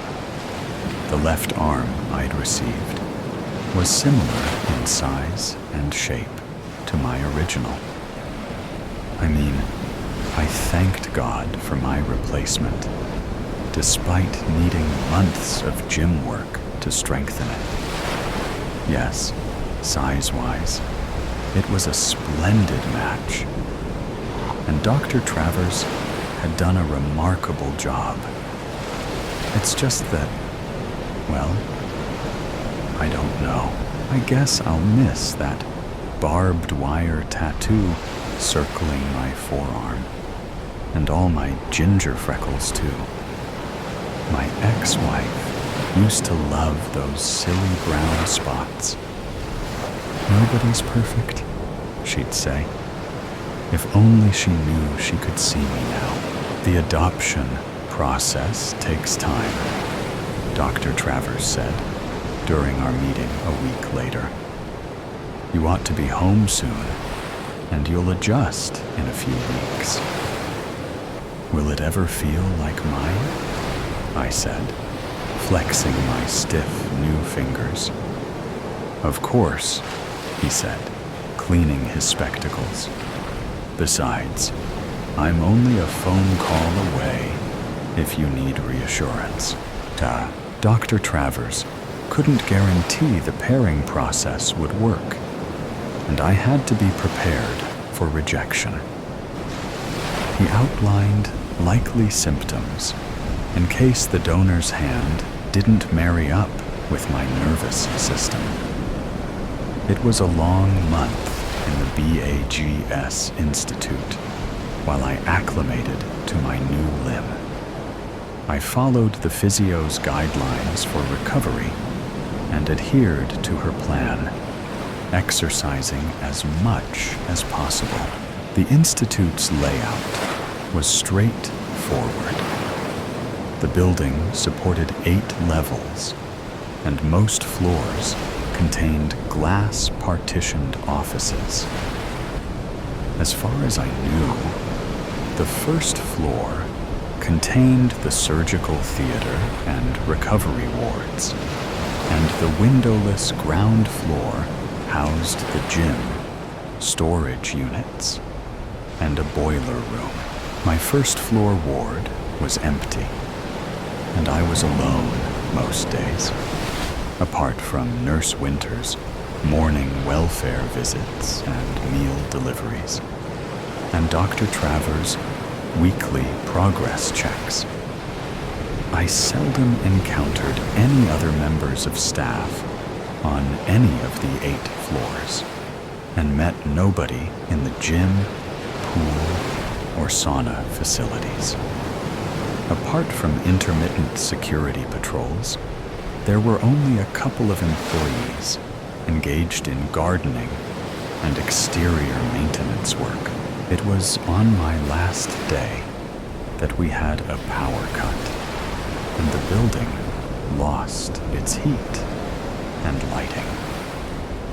I was exiting the gym at the time, cast into darkness by the occurrence, and strayed down an unfamiliar corridor. It was about 10 minutes before the green overhead emergency lights kicked in, by which time I found myself in one of the storage units. Somehow, I'd bypassed the security system in the outage and found myself lost in a maze of boxes, sealed containers, and cargo bays. I admit being disorientated by the experience. However, a sudden thought occurred. Until that moment, I'd never considered my trauma clone's whereabouts. Where was he? And what condition was he in? Was there accommodation here? Dr. Travers had led me to believe the Institute looked after and supported my trauma clone. So, why had he forbidden me to talk to him or make contact? I was pondering these questions as I meandered down a gentle sloped vehicle access ramp into the basement. As soon as I entered the lower corridors, I heard a low, stuttering hum of clicks and splutters. I thought it was a chattering mechanical turbine spluttering to life. I was wrong. The noise had an organic quality and enveloped me in slow pulses, like surf dissolving between fractured seashells on a distant shore. I stumbled onwards in the pale amber glow until I could advance no further. The light was emanating from translucent ceiling panels within a glass-walled room. Below it stood motionless figures connected to an upper gantry by a complicated loom of feeding tubes and electrical sensor cables. Life support systems, I imagined. The figures all shared similar characteristics, but differed somewhat in musculature, as if they were cuttings taken from a parent and propagated at staggered intervals. They were all naked and standing in equally spaced rows and columns, like life-sized chess pieces, awaiting a call to arms. There were at least 20 of them, all staring ahead with uncomprehending, glazed eyes and indifferent expressions.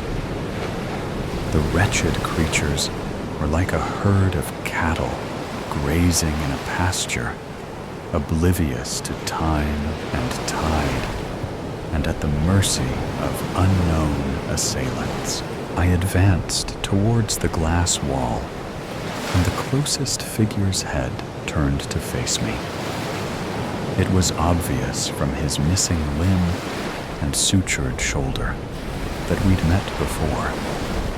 There was a spark of recognition in those dilated pupils, like a dim, flickering light from a dying star.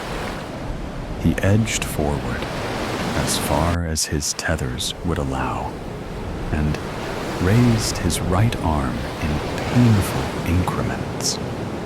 All the while, those black pools of artificial existence held their intense, unflinching gaze. His fingertips reached to their full extent, like an unfurling leaf, and stroked the surface of the glass between us. I placed my left hand on the transparent surface and spread my fingers. Without so much as a blink, he mimicked my gesture. Our raised palms mirrored each other, either side of the shatterproof glazing. My hand flinched, as if gripped by its rightful owner, or some vestigial impulse dictated its movement. I hesitated for more than a minute as it twitched and writhed of its own accord. I lowered my eyes, tearing myself from his pitiable stare. 15 millimeters separated us, and yet we were worlds apart, as if we were distant relatives meeting in some parallel universe. I imagined some warmth in his palm, and supposed his instinctive gesture was meant to keep me there. He turned away and returned to his designated position amongst all my other clones. They were all looking at me now.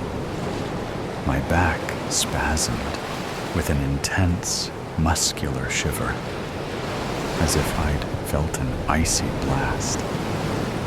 It was impossible to remain there with all those pairs of eyes judging me.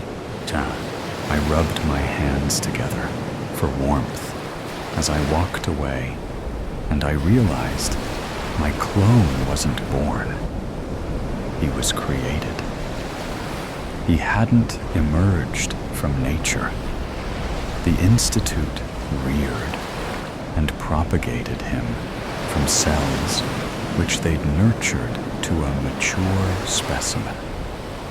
That notion should have consoled me, but it didn't. Dr. Travers was adamant.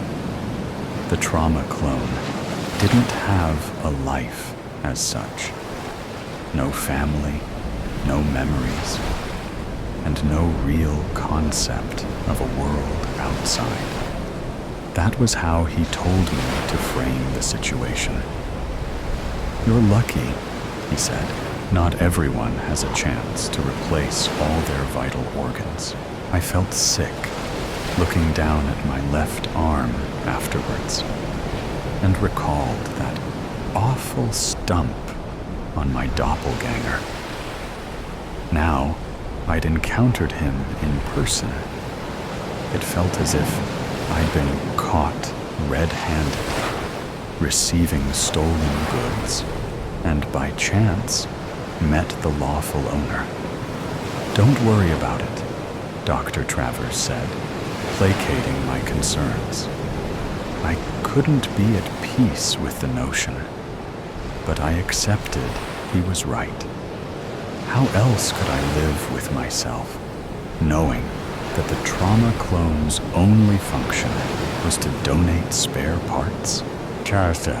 There was a guard of honor as I departed that evening, and I wondered what would happen if my trauma clone escaped. Would he survive in the outside world, or just succumb to nature's mercy, like a domesticated pet that's lost its natural instincts?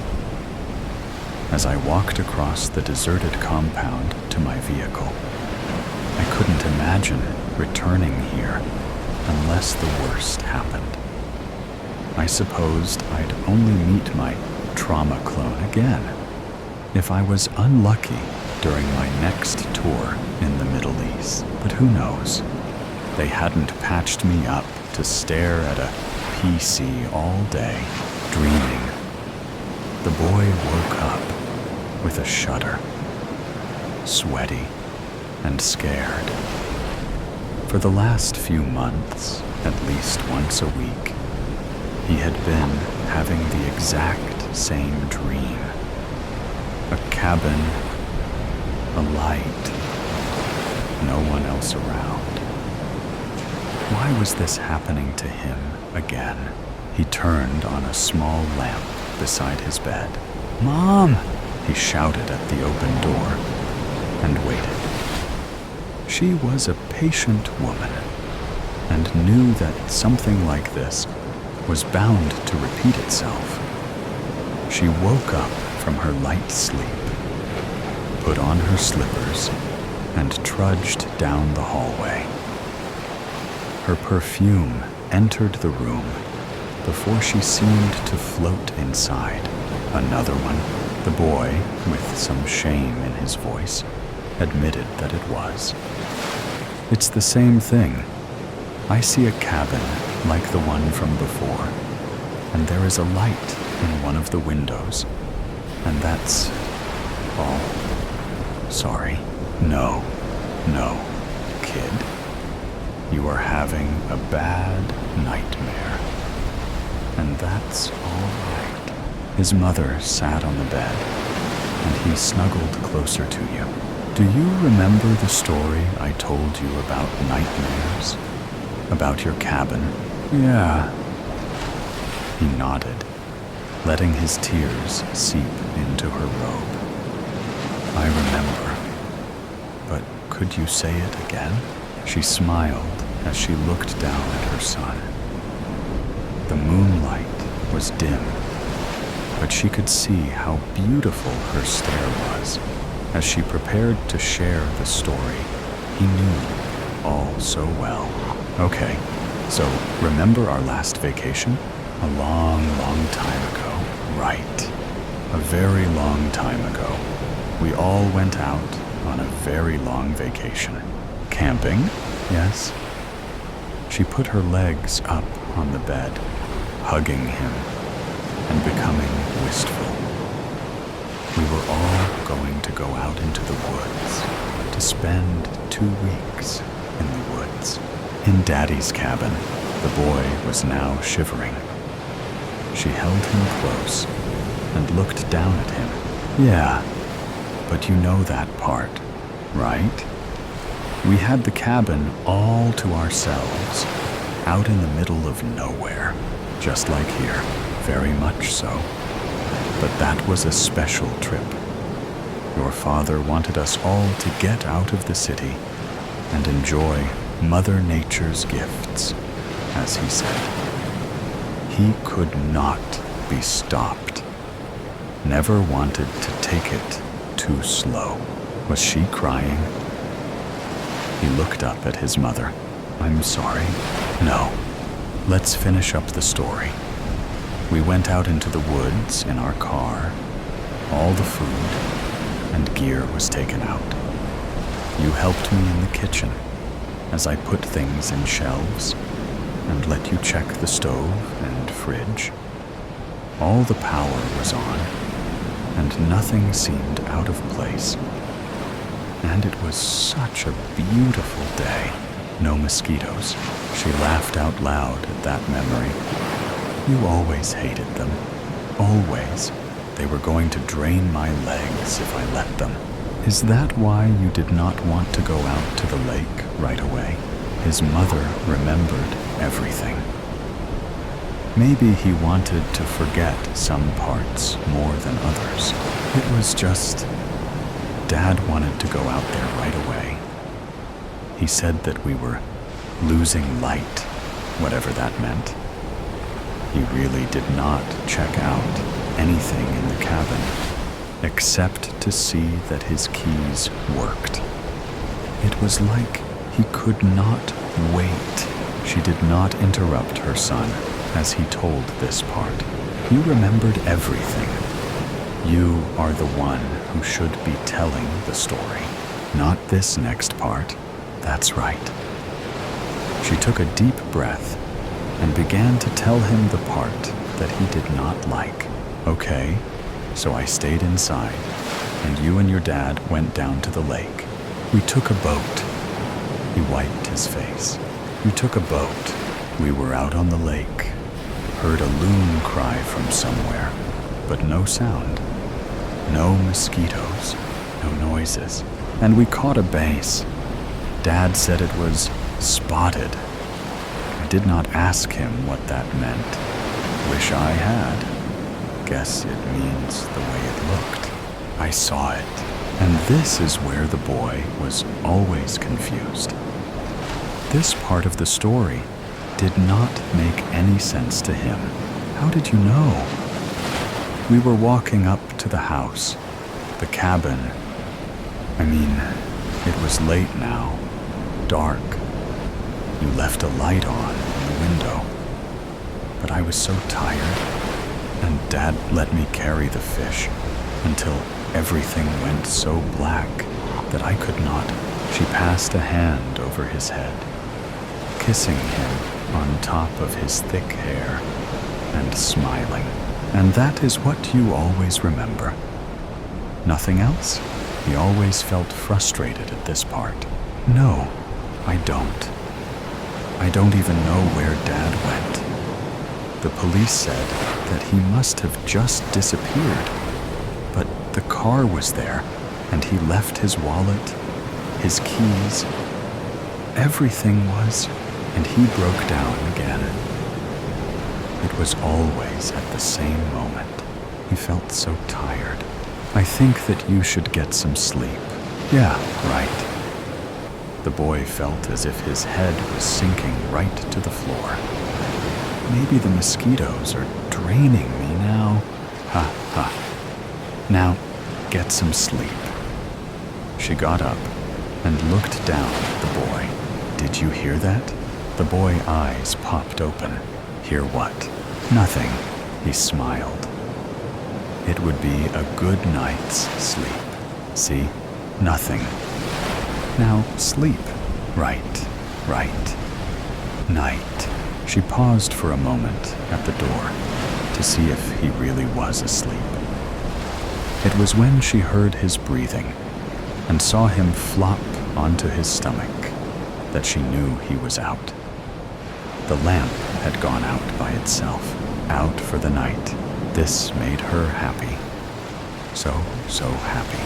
Her face cracked in the dim hallway, spilling the liquid and gore that she kept concealed from the world under the caked makeup and skin that had aged so badly.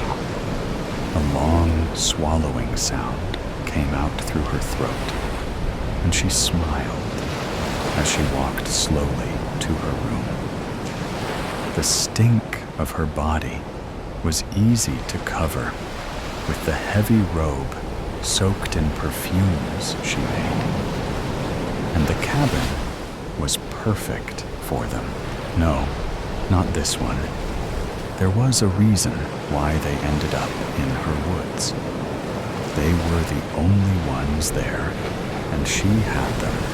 He is not going to leave. Not like so many others who found a way to leave and abandon her, just like her first husband, just like the boy that she lost.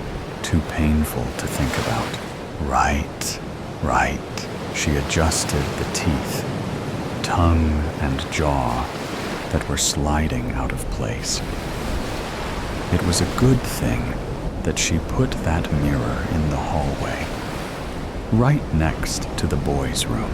But there was one final thought she had to share before leaving him. The gurgling in her bile-filled throat allowed one last thing to escape into the darkness. Sweet dreams, my child. In the morning light, the earlier days of the apocalypse was only chaos. Death and smoke gripped the air. I could feel it stale all around me. It coated my skin, my clothes, my hair. Fear pulsed through every vein. Terror gripped every muscle. dread gnawed every brain. It was melted into the eyes of everyone you passed. When would it happen to me? When will I watch it happen to someone I love? What could we have done differently? Thoughts that would plague my mind. Over and over, my new reality. The dead no longer stayed dead, and those bitten became deranged, unreachable. They would rip out their hair, scream into the night, pick the skin off their bones until they would be covered in dark, bloody scabs that never seemed to heal. The worst was when they came for you, their eyes empty pits as they chased after you with never-ending endurance and unnatural speed.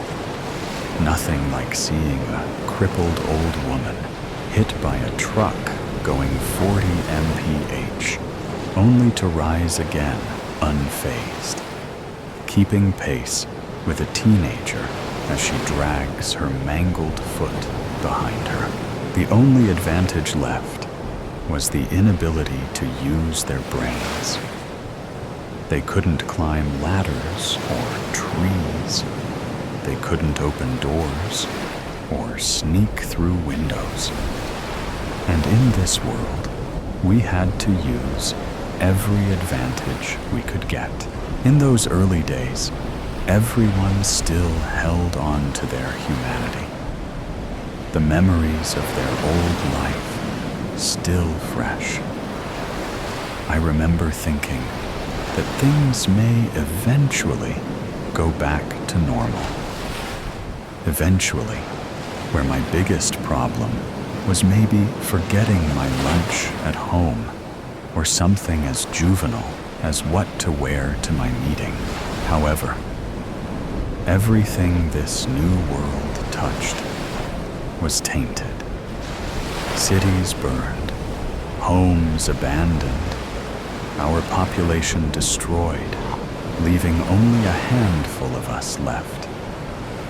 Fortunate would not a word I would use for the survivors. What I was fortunate for, however, was the group I had found a few months prior. They were mostly good people in present standards. We didn't rob from the living. We didn't murder the innocent or strike down the weak. We took care of one another and watched each other's back. Everyone pulled their weight, from going on supply runs, to working the garden, to gathering firewood. The group consisted of 15 of us who camped deep in a national forest near Colorado Springs. The supply runs were little more than a day's trip, and our traveling group consisted of 3 people always. I would go as often as I could, preferring to stay on the move to keep my shifting thoughts at bay. We always played it safe and quiet, successfully making it 5 months without losing a member. This should have brought me an ounce of comfort, that it has been a while since we lost someone, so it must mean we were getting wiser. Although all I could think to count on was luck, and any day that luck would eventually run out and disaster would strike. We were camped out in some loft apartments bordering the forest. Paul was on watch duty, while Libby slept on the couch adjacent to mine. I remember falling asleep with blankets wrapped around me that reminded me of a moldy scent that used to cling to clothes that were left in the washer longer than they should have been. It used to bother me using strangers' belongings like their clothes or blankets, especially when the entire place still smelled of old cigar smoke. However, I came to be grateful for the comfort of being in a semi-safe, warm spot for the night. I woke with a jerk, jarring myself out of my typical reoccurring nightmare. Sweat forced my dark hair to cling to my forehead. Panting, I mindlessly reached for the weapon beside me. My hands found only a butcher knife I snagged from the kitchen before falling to sleep. Remembering I had given Paul my handgun for his rotation of watch, since it was less bulky than the shotgun he often slugged around. I tried to calm my racing heart, but something had just felt wrong. I looked over, seeing Libby's still sleeping form. I started to stand, wondering how long I had been asleep. Surely Paul was well past his shift. I reached the window, pulling back the blinds to find gray light pouring through the opening. My heart sank. Paul was supposed to wake me hours ago. I didn't see him anywhere in the still, dark living room. I silently walked over to Libby and gave her a gentle shake before stepping back, knowing she slept with a knife under her pillow. She sat up with a gasp, her blonde hair frizzing out from her worn braid. Something is wrong. Paul should have woken me hours ago. She stared at me blankly, my words taking a few seconds longer to comprehend as she shook sleep from her mind. "Where is he?" she asked, blinking vigorously. Her green eyes roamed the shadows of the living room. I had liked Libby from the moment I met her a few months prior. She had found us on her own, days after losing her partner to a minor infection that would have only required a throughout cleaning and maybe a few antibiotic before the outbreak. I've never asked, but she couldn't be much younger than me, her youth apparent in her round cheeks. Paul, on the other hand, was well older than us Bother. He looked closer to my father's age, gray hairs dusting his hair and reaching down into his beard. It was out of character for him to wander off on his own. We survived by following strict rules that I know that he knew, because I had gone on more runs with Paul than anyone else in the group. "I'm not sure. Help me look around?" She nodded and tossed her blanket to the side, wobbling a bit as she stood. Once we were sure that he was nowhere inside, my cold panic really did begin to take hold. We quickly gathered our limited supplies. I carried Paul's shotgun and bag with mine, thankful that he had always packed light. Outside, the light from the sun began to coat everything in a golden hue. The chilled, damp air hung from everything from the night before. I moved as silently as I could, keeping my eyes peeled for any sign of Paul. It was mornings like this that seemed to deceive you and hide the horrors of the world we lived in. I would have loved a day like this before the outbreak. The birds chirping, the air smelling of fresh pine, the clouds peacefully drifting through the sky. If only a heavy, sense a dread didn't cling around me, throat like a noose. I rounded the corner of one of the buildings, with Libby close behind. Before me stretched a courtyard. A few trees stretched tall, casting long shadows. The trees were surrounded by a few dry patches of grass and shrubs. I had to shift my head a bit to the right, but I saw him standing there, maybe 50 feet away. His name was on the tip of my tongue.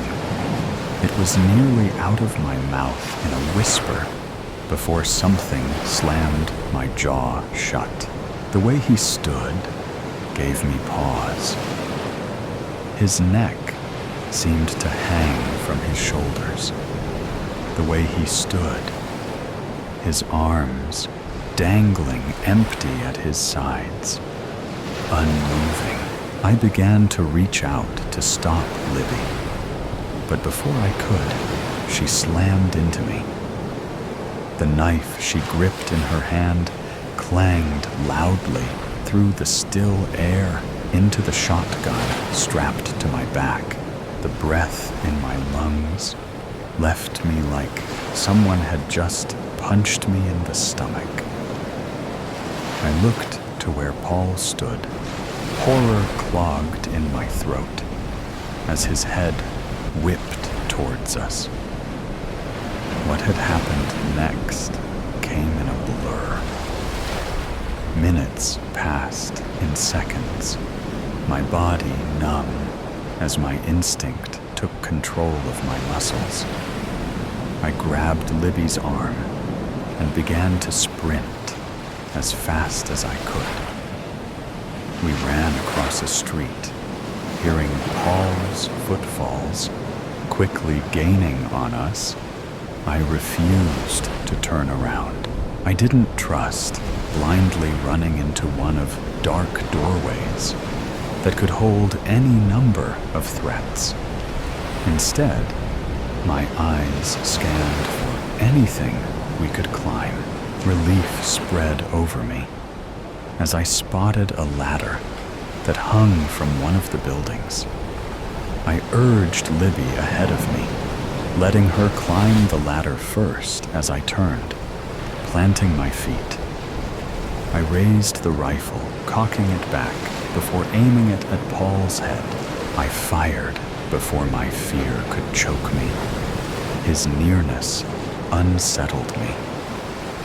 He dropped hard to the ground, unmoving and lifeless, his body skidding against the pavement, twisting unnaturally as it landed.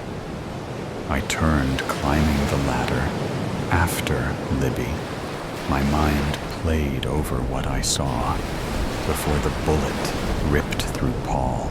In a flash, I saw blood that coated Paul's throat, but not from a bite. It looked more like a slash from a blade. I tried to focus on the placement of my hands on the rungs of the ladder, but my mind buzzed. Finally reaching the top, I froze, overlooking onto the roof, where Libby stood motionless. Before her stood a man. His hands reached out before him, as if he were trying to calm a spooked animal. Without thought, I pointed the rifle directly at him. Below me, I was faintly aware of the infected down below, gathering at the base of the ladder. Their frenzies, gargled sounds, reaching my ears. However, all my focus was on the man on the roof. His attention turned to me, and in that instance, shock radiated through me. I knew this man. I recognized his dark brown eyes from another lifetime ago, when his eyes didn't hold circles, bags, and his skin seemed to hang from his bones. He had worked in my department. For years we had walked the same halls and attended the same meetings. His name formed on my mouth without though as I slowly lowered the rifle. "Jesse?" His eyes widened at the sound of his name. He lowered his arms. He looked different, almost unrecognizable, as he stared back at me. Libby and I joined him on the roof. Libby silently sat, staring blankly ahead towards the slow-moving clouds. I, however, stood with Jesse, staring over towards the small town that was now crawling with infected, their screams and snarls echoing through the streets below. "Bad call, firing the rifle," Jesse said. His word came out a harsh whisper. His tone disturbed me. No person was the same after the outbreak, but something about Jesse seemed off. Hysteria seemed to have set into his once warm eyes. His jerky movements made me feel as if he was close to the edge of insanity. This man was not the one I had known in my life prior. I wanted to take Libby and leave as soon as I could, but the streets below were unsafe. I tried to calm my nerves and talk soothingly to the man, giving no indications to my fear other than the bullet already loaded into the chamber. I know I regret it now, but I just wanted to give us enough time to reach the ladder. His hand twitched at his side. "Well, look what you did." He angrily pointed at the street below.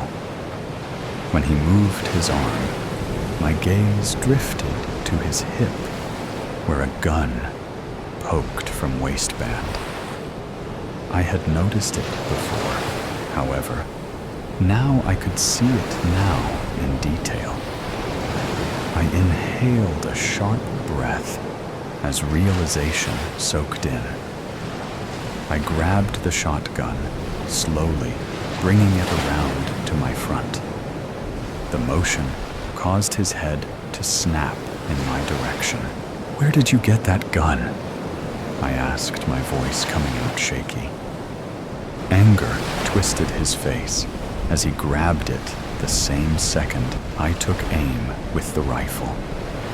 Libby stood swiftly at the quick change of our position. The gun he held was my gun, the one that I had given to Paul the night prior. "I found it," Jesse said, his voice coming out in a snarl. The image of Paul running towards me replayed in my mind. His throat slit. "You killed Paul," I said, bothered by how my voice quivered. Jesse shook his head hard, as if he were trying to shake a thought out of his head. His arm twitched again. Nausea rolled up my throat, terrified of this crazed man before me. His face kept twitching, and he jerked again, using his free hand to wipe the sweat from his forehead. I have seen my share of evil men in this world, but something about Jesse was different. That is when I saw it. A trickle of blood running down his forearm, poking out from his sleeve, was just the outline of a bite mark. "You're infected, aren't you, Jesse?" Anger contorted his face again as I said his name. He was on the edge of turning. I could see that now. His twitch movement, his sunken eyes, his pale, sweat-soaked skin. All signs that a person was infected. I placed my hand on the trigger, ready to pull it, well aware that if I fired the then, he would too. We would most likely both go down, and Libby would be alone. However, at least she would be alive. Don't do this. Please. My voice came out hoarse, pleading. Just then, something shifted in his eye. Clarity. For just a brief moment, the old, kind Jesse I knew was there. I'm sorry. He looked scared. Then he pulled the gun back, aiming it at his own head, and fired. The force knocked him sideways, and I watched as his body tumbled over the side of the roof. Libby let out a shriek as I stood in silent horror. My hand clamped over my mouth. I ran to the edge, peering over at his disfigured body as it lay 3 stories down. It took only seconds for the horde to surround him and began ripping into his flesh. I stepped back, nearly tripping on thin air. I seen some dark things. I was no stranger to tragedy. However, it was something I could never get used to. The sound of his croaking apology replayed in my mind. Sorry for what? For killing Paul? For not making his bite known sooner? I wondered if he had even known what he had even done to Paul. I know the infection took hold before the person was completely lost, stealing bit by bit until there was nothing left. I knew I would see Jesse again. He would eventually join me in my nightmares, like all the others. Him and Paul would haunt me until I met my own fate one day.